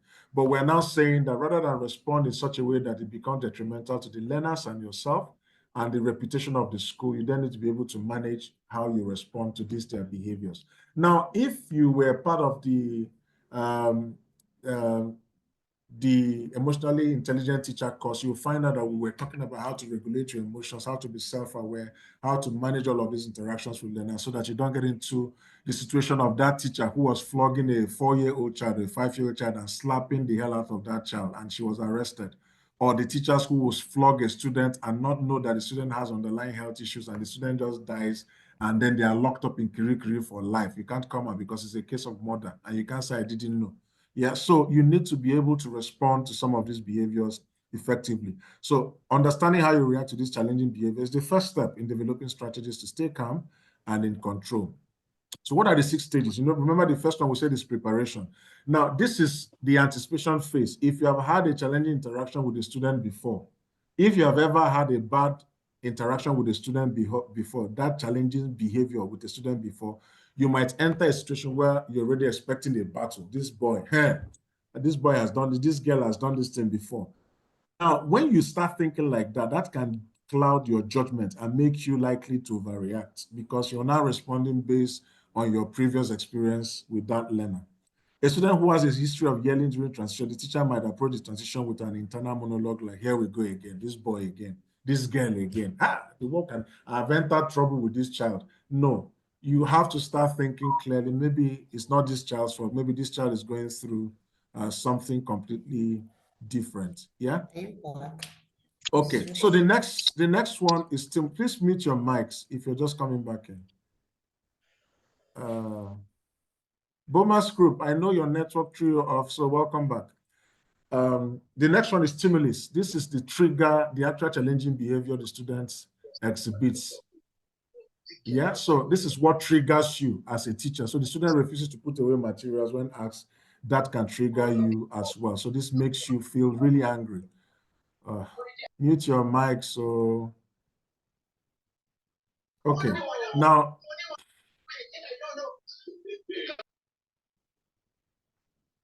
the other response is the interpretation. This is how you perceive the behavior. Do you see it as a personal attack on yourself or as a behavior driven by the student's individual needs and challenges? Sometimes teachers feel this is a personal attack. The student does not respect me. It may not be true. It may be driven by the student's needs that you're not aware of or the challenges that they are going through. Yeah. Now, a teacher thinks he's doing this to make me angry. Teacher A thinks that this child is doing this to make me angry. But teacher B will think, this child may be struggling with transitioning because of his attention deficit hyperactivity disorder, ADHD. Some of you know what that means. So some children are so hyperactive that no matter what you do, you can't tame them. You can't calm them down in class and all of that. So it may be because of that. That's why he or she's behaving the way she's behaving. And you must not pass any judgment. You must also look at them from a prism of empathy. Yeah, the other one is physiological arousal. This is your body's physical reaction. How do you respond? Do you get angry? You may have an increase. You know, when you're angry, I wonder how people who get angry easily manage. Your heart rate increases, your blood starts pumping faster than usual because of anger. All right, you notice that you have shallow breathing, you're not breathing properly, and then your muscles are tensed up, you're angry. Now, when a teacher is physiologically aroused because of the student's behavior, the teacher may feel their face flush and their voice become tense because you're already angry. I think the final stage, or second to the final stage, is response. This is how you choose to react to the behavior. So, for example, the teacher can yell at the student, or the teacher can give a consequence calmly. You can say, come on. All of that, you're also exerting energy you don't have. But you can become about it. Look, Timothy, I've told you about this severally. The next time it happens, this is the consequence. You're going to get punished for this. Is that clear? Have I made myself clear? And then just be assertive. The student will hear you, be assertive. But when you yell, when the student misbehaves, they just mark you as that one that shouts too much. I beg, she will shout, he will shout. You don't need to have that sort of reputation. Finally, consequence. This is the outcome of the interaction. It impacts both you and the student, influencing future interactions. Now, the student feels ashamed and is more likely to escalate next time. The teacher feels frustrated and enters future interactions with that frustration. So you don't want the outcome of your interaction with this learner to go into the future where two of you feel uncomfortable to interact with each other. All right. Now, we've talked about managing challenging behaviors. I'm just going to ask you in the group chat, Can anybody tell us, or you can even raise your hand to speak, how have you managed challenging behaviors before I show you some examples of how you can manage challenging behaviors? Anybody willing to speak? How have you managed challenging behaviors in your classroom? What did you do? How did you manage it? Please, anybody can respond and speak to it. Okay. For me, I feel the first way is to make that child or student your friend. Yeah. Make them be your friend. Be calm with whatever tantrums they are trying to pull. Be very calm. Try and make them see you as a friend. When they get to see you as a friend, they get to relate well, and then they give out disturbing issues to you. So you get to talk to them, they will get to listen to you. But when you are not their friend, I don't think they will even listen to whatever you have to say. They will see you as an, I don't even know what to tag tag that word. They will see you as an enemy, and they won't want to, they just find a way to just misbehave at every point. Thank you. Thank you so much, Chukwubike Christabel. Thank you so much. Yes, try as much as possible to draw the person close. Maybe not as friends, but maybe as friends, depending on what works for you. But try and pull them close, because they need to understand your own perspective, and you need to understand their perspective as well. But remember that you set classroom routines and rules that they need to adhere to. So once those rules and routines have been set in place, you will notice that these behaviors will tend to begin to reduce more and more. Oppo, I don't know who owns your boy. Say make friends with your pupils. Yes. So let's go on. Thank you so much, BK. Now, what are the tips for managing challenging behaviors in the classroom? Let's take them one after the other. One of the challenging behaviors is disruptive talking or noise making. Yeah. So the person is disrupting the class, disturbing the class, or making noise. The first thing you need to do is that you need to establish clear classroom rules about talking during specific activities. You must be clear. These are the rules. These are the consequences. You must use nonverbal cues like raising your hand for silence. So once you raise your hand, they know you're asking them to be silent. And then you must implement a reward system for quiet. So if the pupils who have tried to be quiet and calm, and this person has improved over time, you can implement a reward system. It mustn't be monetary. It mustn't be anything. It must be maybe a clap or a handshake. You can call it a presidential handshake. Maybe that day you're going to shake them, you wear a golden glove on your hand. Say, today, I'm going to give you golden presidential handshake. Anybody who shakes these hands becomes prosperous in the future. Something that is fun and then they can relate to. So if you have a child that is inattentive or is easily distracted, your own tip for managing that behavior is that you can use engaging teaching methods and interactive lessons. So this is about your teaching methodology now, not about the learner. So you can change your teaching method. You can use interactive lessons. You can also sit the student strategically closer to you as a teacher, or closer to learners that he or she can learn from. And then you must provide frequent breaks and varied activities so that this learner can follow the class as well. Now, if you have a student who is defiant or refuses to follow your rules, you must set clear, consistent consequences for rule violations. And what that means is that you can't have a different rule for student A, another one for student B, another one for student C. Whatever rule you have in the class must apply to all your students, no matter how much you like some or how much you don't like some. And of course, in real life, you can't like all your students. You can't hate all your students, but you must not even be in a situation where you're hating students. You don't need that energy in your class. So set clear and consistent consequences for rule violations. You can offer choices within acceptable boundaries, empowering the student, then maintain a calm and firm demeanor. What it means is that it's not when they crack jokes, you now start smiling, they now say, he will laugh, he will not punish us. Don't worry, just what? Let me go and make him laugh.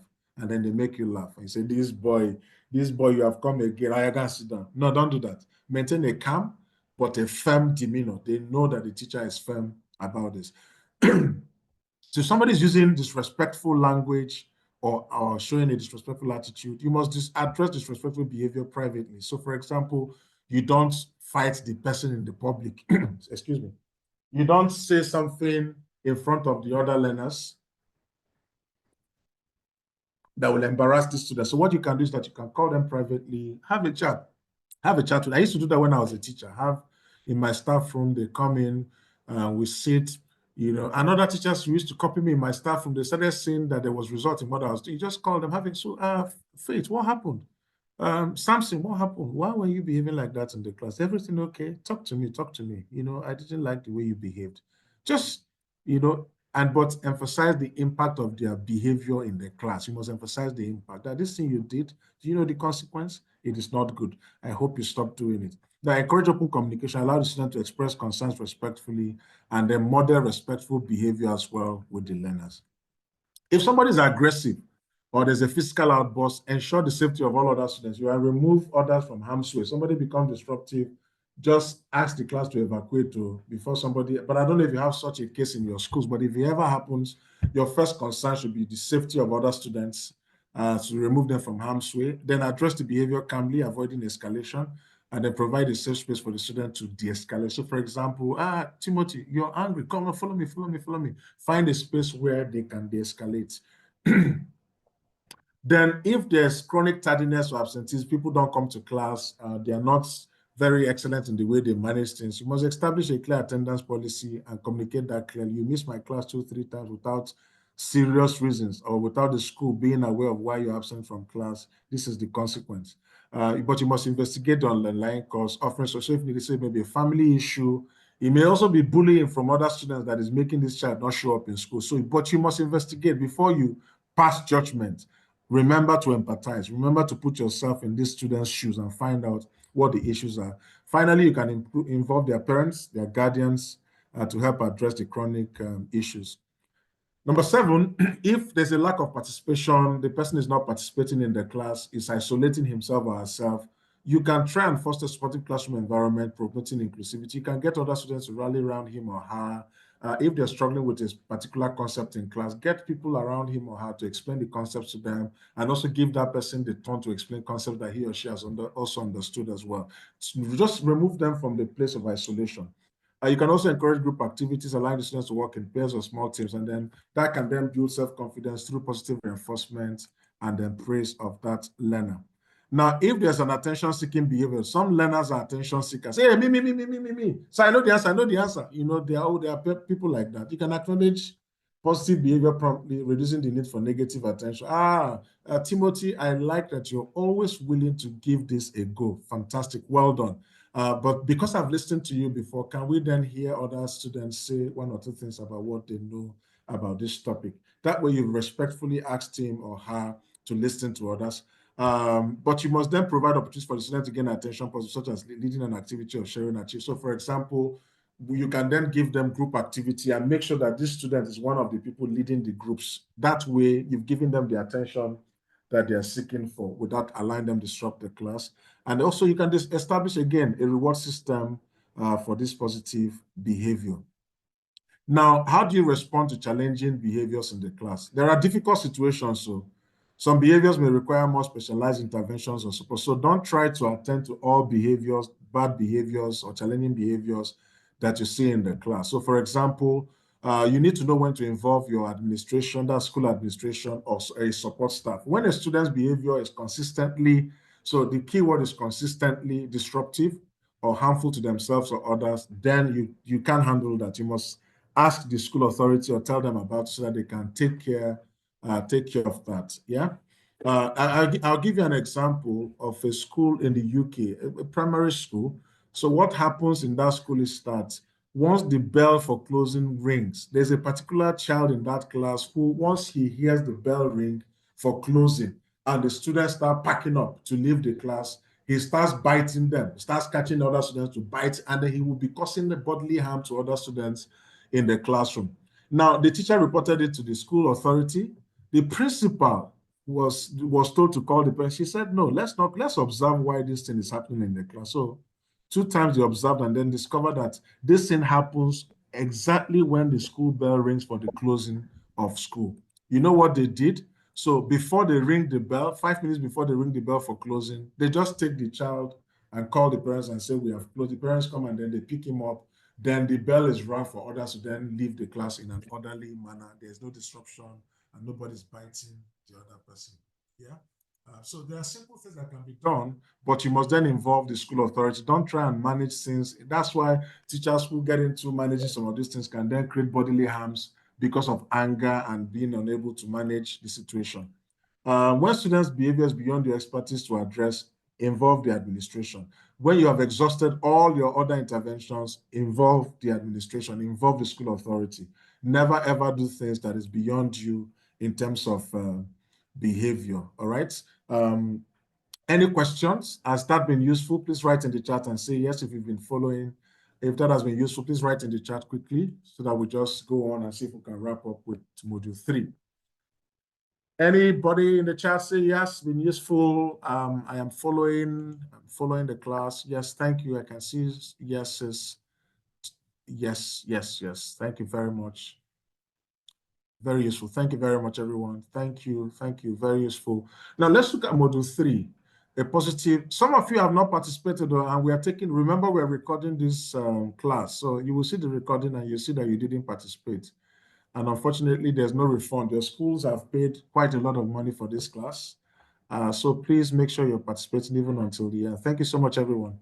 Now, how do you build a positive and collaborative classroom? You've talked about classroom behaviors that are not positive. We've talked about routines and procedures, but we also need to talk about this very important element, that you build a positive classroom where people collaborate, where people are willing to help each other, people are willing to learn as well. As a teacher, you're willing to help your students, and the students are willing to help you in the class as well, where teaching and learning becomes very effective. So relationships are at the core of classroom management. Now, strong teacher relationships are the cornerstone of effective classroom management. Some people say be friends with your students. Fantastic.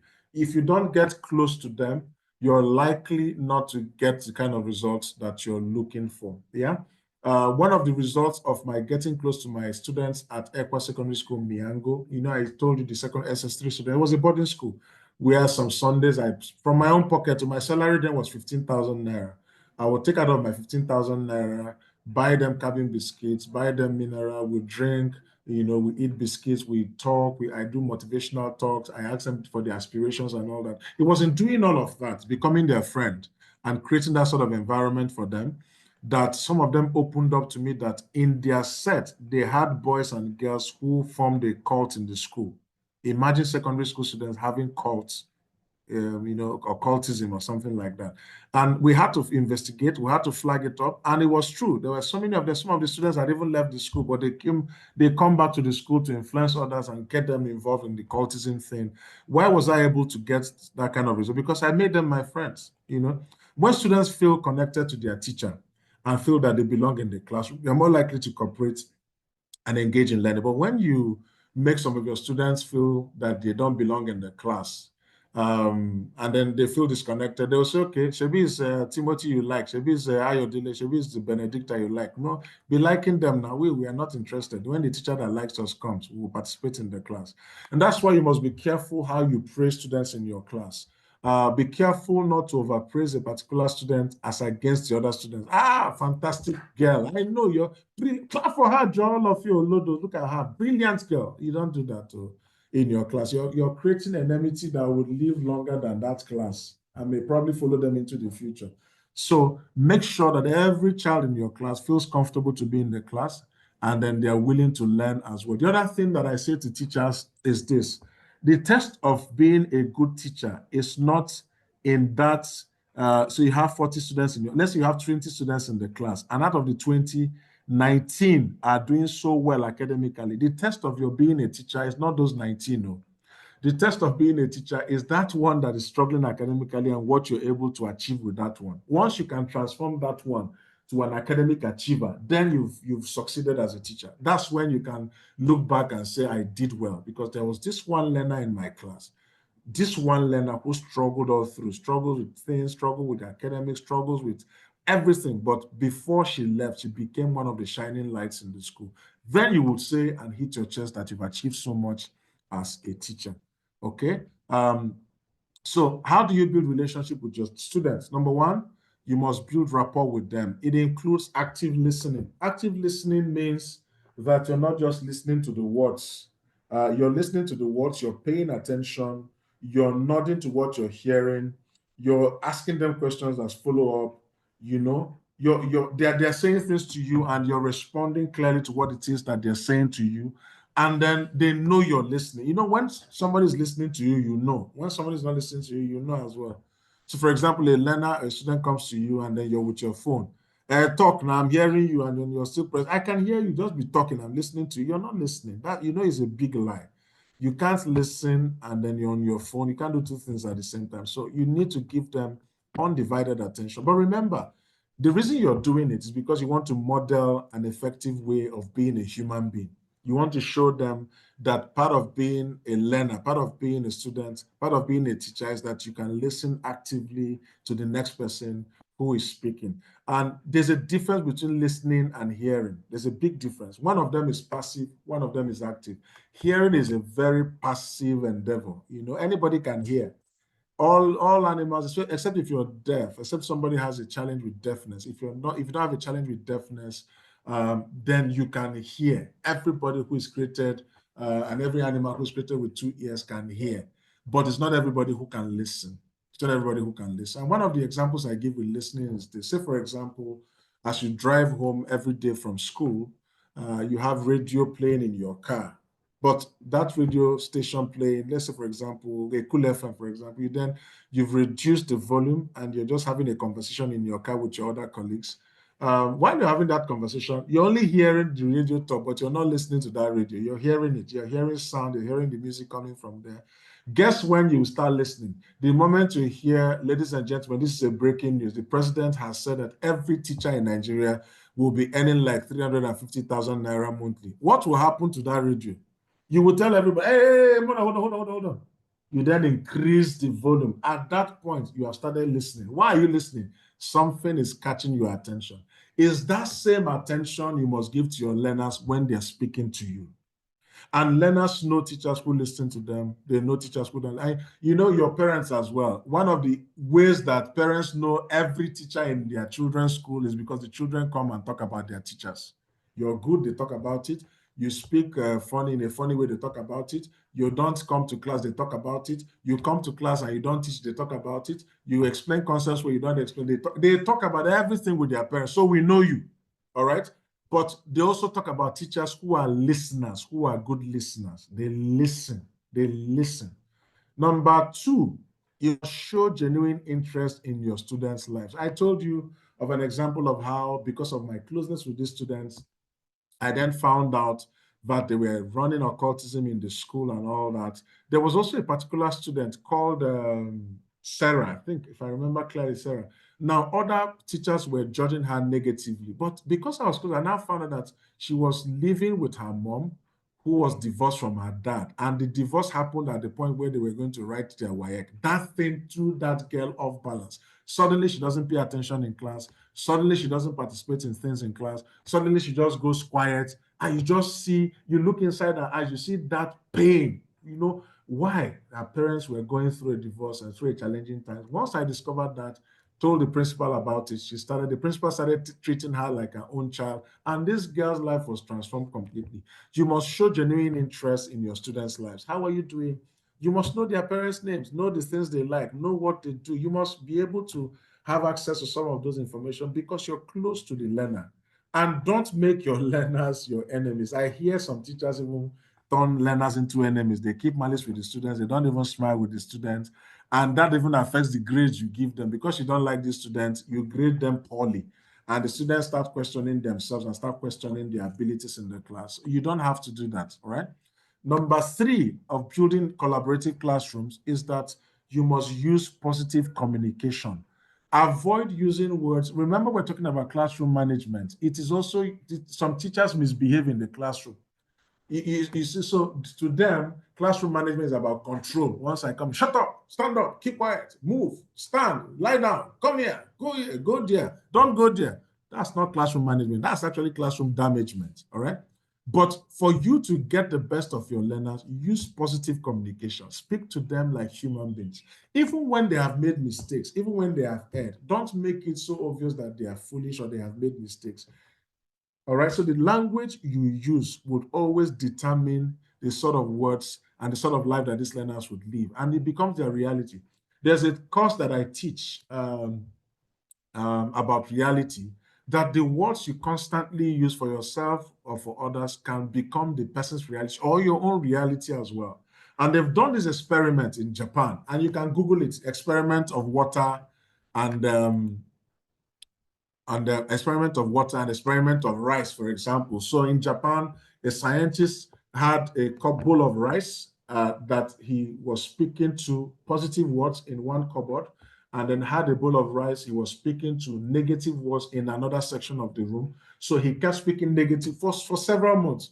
Now, the rice that he was speaking positive things to still remained the way it was, pure, clear, but the ones that he was speaking negative words to became so black, so dead. You can Google this on the internet.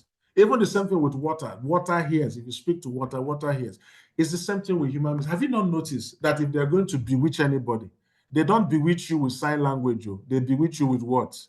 They don't, a Babalawo does not use sign language. Have you not noticed why?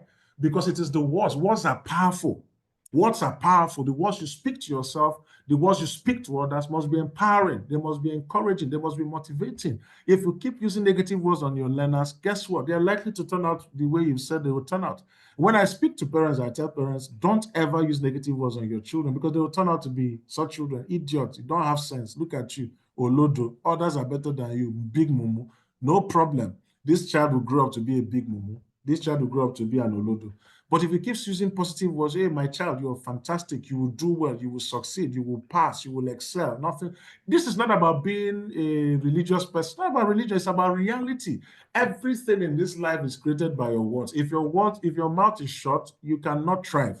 It's the same way as teachers, you must use the power of your words on your learners effectively.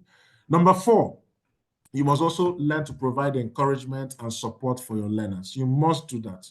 Your learners must feel that you support them. Your learners must feel that you're encouraging to them. Your learners must feel that they're not left alone. I see teachers do that because I have a child in school, comes back, feels discouraged because the math teacher will not pay attention to her lessons, will not pay attention to the way she learns. He's just interested in those who can solve the math that he's teaching them. And if you can't solve it, that's your problem. And these children will grow up and they will never forget how you made them. Look at somebody here who has talked about her English teacher, how that English teacher was so engaging. She's not so friendly, but her classes are interactive and engaging. That's an example of, she will never forget that English teacher. Even at this age, she still remembers that English teacher. So make sure you provide encouragement and support for your struggling learners, especially because we're talking about classroom management. And then you must then create a sense of community where in your class, nobody feels left out. Nobody feels like a dullard. Nobody feels like the loser in the class. Nobody feels like the non-entity in the class. So when I used to teach, what I used to do was that I always pair with people who understand my concept. I used to teach economics. I'll pair them up with people who struggle in the class. And you know what that did for my class? So every time, you can go to these schools that I've talked about and ask about, well, maybe if those teachers are still there. Ekwa Staff School, Ekwa Secondary School, Miango. So for Ekwa Secondary School, Miango, what usually used to happen is that, those days we used to teach with chalk and duster. And then we had blackboard that the children would have to use charcoal every Saturday they have to use charcoal on the blackboard as against Monday. So the rule in the school is that only one person will come and call the teacher when the teacher's period has reached. So the class captain comes to call. But guess what? When it's my turn, there are usually 3 of them that run to come and call me. One will carry my chalk, one will carry my duster, one will carry my lesson notes. When I'm getting to the class, the teacher inside always suffers because the learners inside are saying, the economics teacher is here, economics teacher is here. Some of my colleagues will say, Mr. Efan, do you want to come and take my period? I say, no problem if you want me to. And then I'll go in and I'll teach. If I am in the one in the class teaching and you're coming, the learners will start shouting, economics has not finished, economics has not finished. Why? I created a sense of community. You don't know it, ask this person. You know it, teach this person. Learn to teach each other. I facilitate for Access Bank. I'm one of the major trainers at Access Bank. And one of the rules I give the trainees when they come to school is that they must learn to work in groups. They must learn to work as a team. They should leave out all those competition of who will be the first, who will be the last. They must help each other. And they end up thanking me at the end of their stay in the school. It runs about 6 months or 3 months sometimes. Yeah. So learn to build a community in your classroom as well. Now, when you're grouping students, especially because we're talking about classroom management, you need to think about how you can strategically group students to support those with attentional or behavioral challenges. I've said that before. When you're doing your groupings in the class, don't just group people for grouping's sake. You need to group them in such a way that it will be helpful to those who are struggling, those who have behavior issues.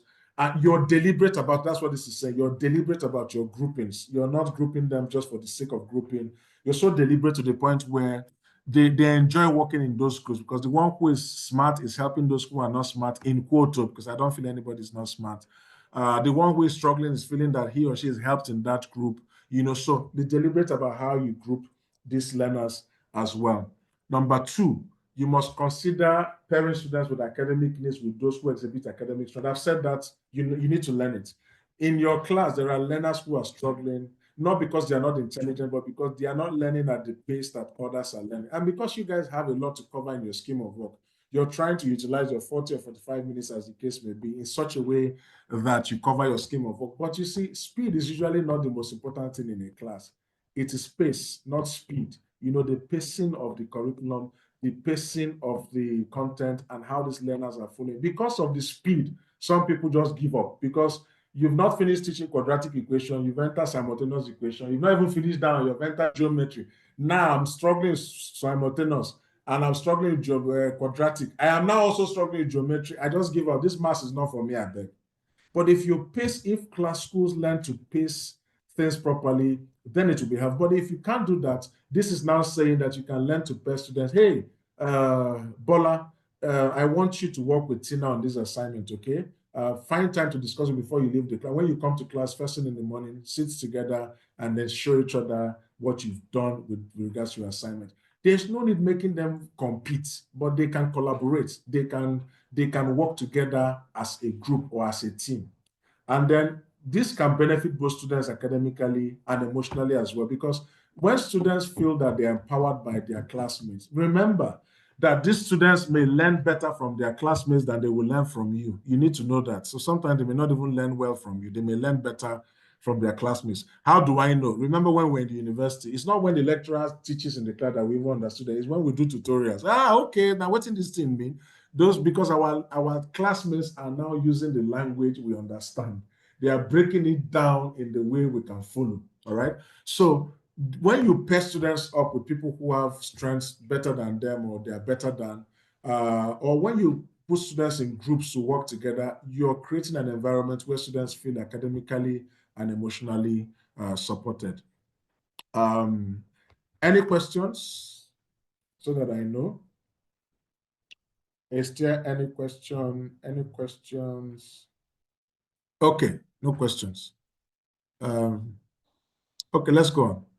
Or any contribution. Anybody wants to contribute anything, please feel free to say something. I don't mind taking contributions. Anybody, you can contribute, maybe from an experience or something you do currently. Please share in the group. Yes, Ira, go ahead. Tega, you have a question. Go ahead, please.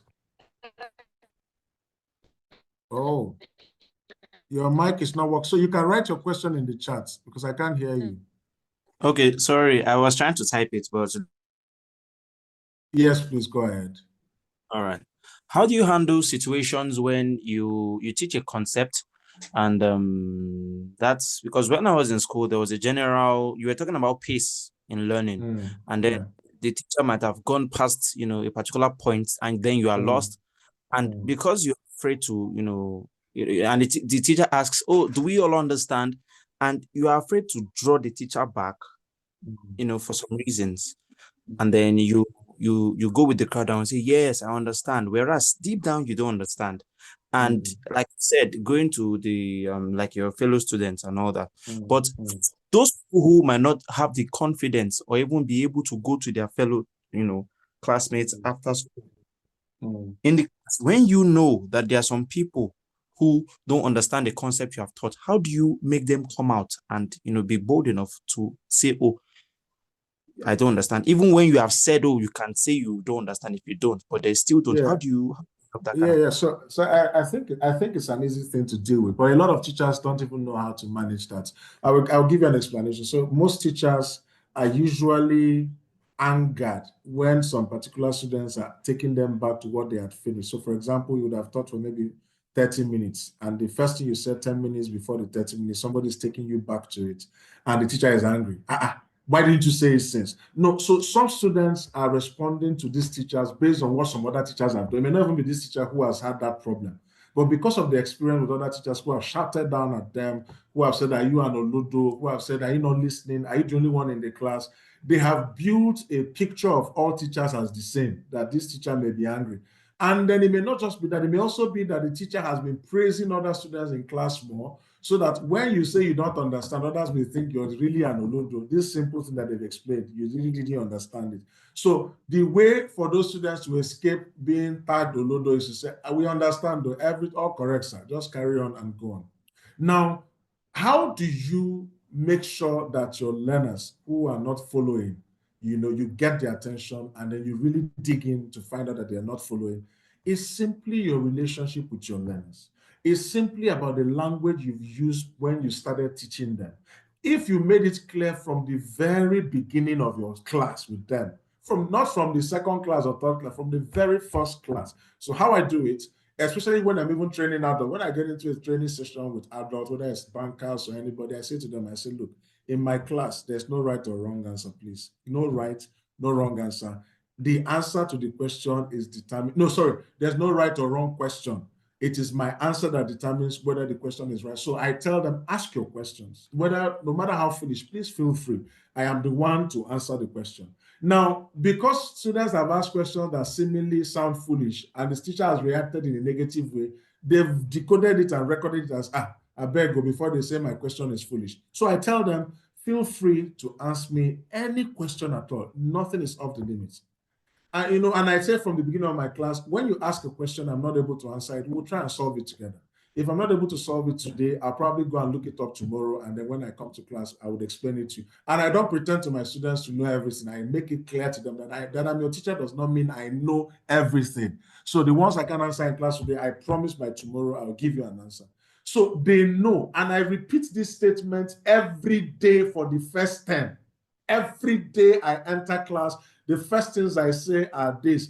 Please, in the class, feel free to ask me any question. There's no right or wrong question. There's no foolish or smart question. Just ask me the questions.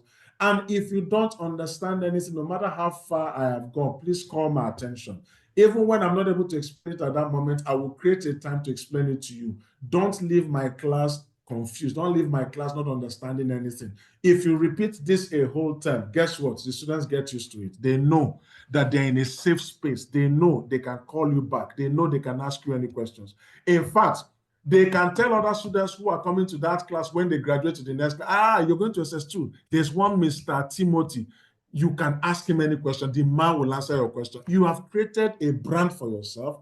You have created a positive name for yourself. You have also created a positive aura about you, and you have created goodwill for yourself as well. Even when you forget to say it for the next set, because they know that that's your standard, your class becomes a very smooth class. So for example, again, you must state it clearly from the beginning of your class with these students that they should feel free to ask you questions. There's no question that is off limits. Even when you can't answer immediately, you will create the time to answer their questions. I don't know, Tega, does that answer your question?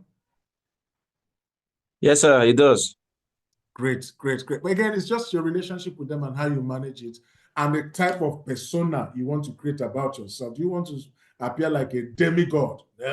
Nobody comes close. Do you want to appear as a friend but yet firm? That's the one I like. You're my friend, but you're firm. We're friends, but you must submit your assignment. We're friends, but you must do your task. We're friends, but you must complete your assignment. We're friends, but you must do your exam. We're friends, your notes must be complete. We're friends, you must. So there's friendship and then there's firmness, the two sides of the coin. Every coin has two sides. Every naira or money has two sides. One side is your friendship, the other side is your, and you must tell them, I have two sides, so I can be your friend and I can be firm, depending on which one you want, all right? Any other questions, please? Yes, somebody has written in the chat, it says, I think that one way of handling such situations by being friendly and intentional. You can also make it by telling them to feel free coming to you privately. Yes, that's one way. Benedicta, thank you. Okay, so we've talked about behavioral management, we've talked about classroom management, but let's wrap up by saying that you also need to learn to involve students in creating classroom rules and expectations. I've said that before. Let them take ownership of the classroom rules that you're setting and the routines. You can hold class meetings. Nothing stops you from holding, even in primary school, hold meetings, even if it's for fun. Hey, guys, we're having 5 minutes meeting. We're going to plan this. Just something that adds some level of fun and interactivity to your classroom. Your classroom is not a dungeon. Your classroom is not a prison. Your classroom is not I don't even know what to say. Your classroom is not a place of punishment. It's not, where gladiators meet to fight. That's not what your classroom is not an arena for gladiators to come and spill blood.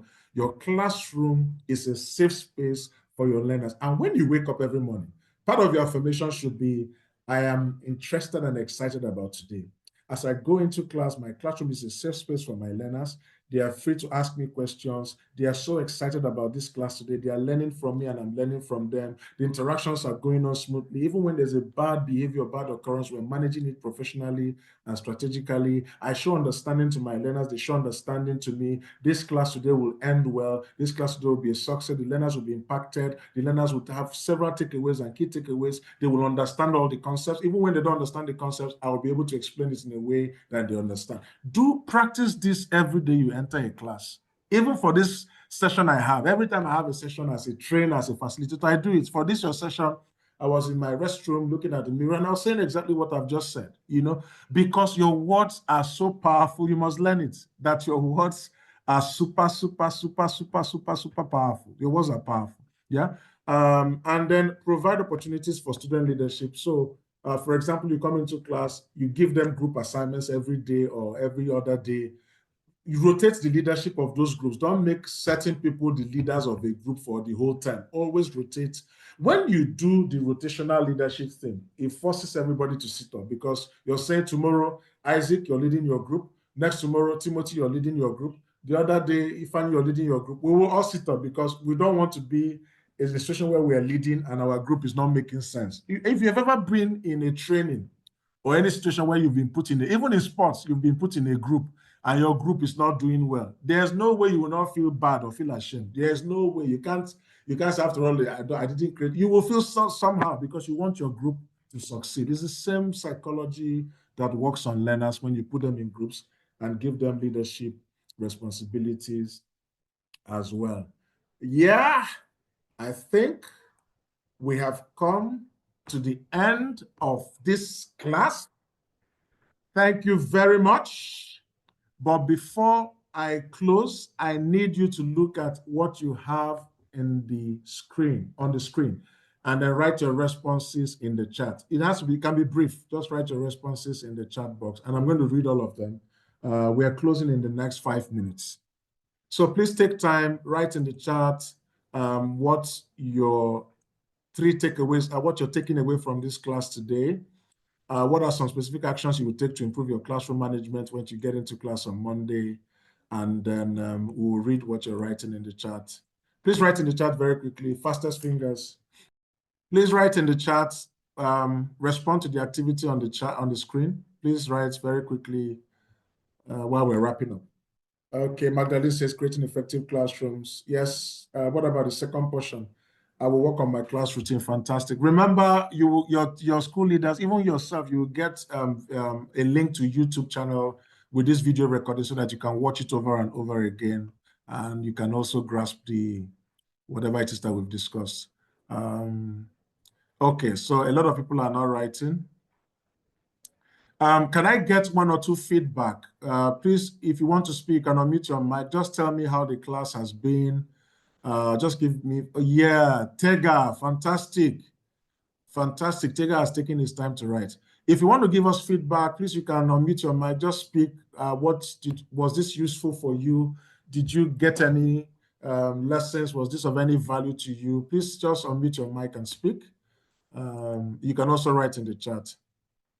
Benedicta, yes, classroom management is not all about control, but creating a warm environment. Tega, build a friend teacher relationship for students who are struggling.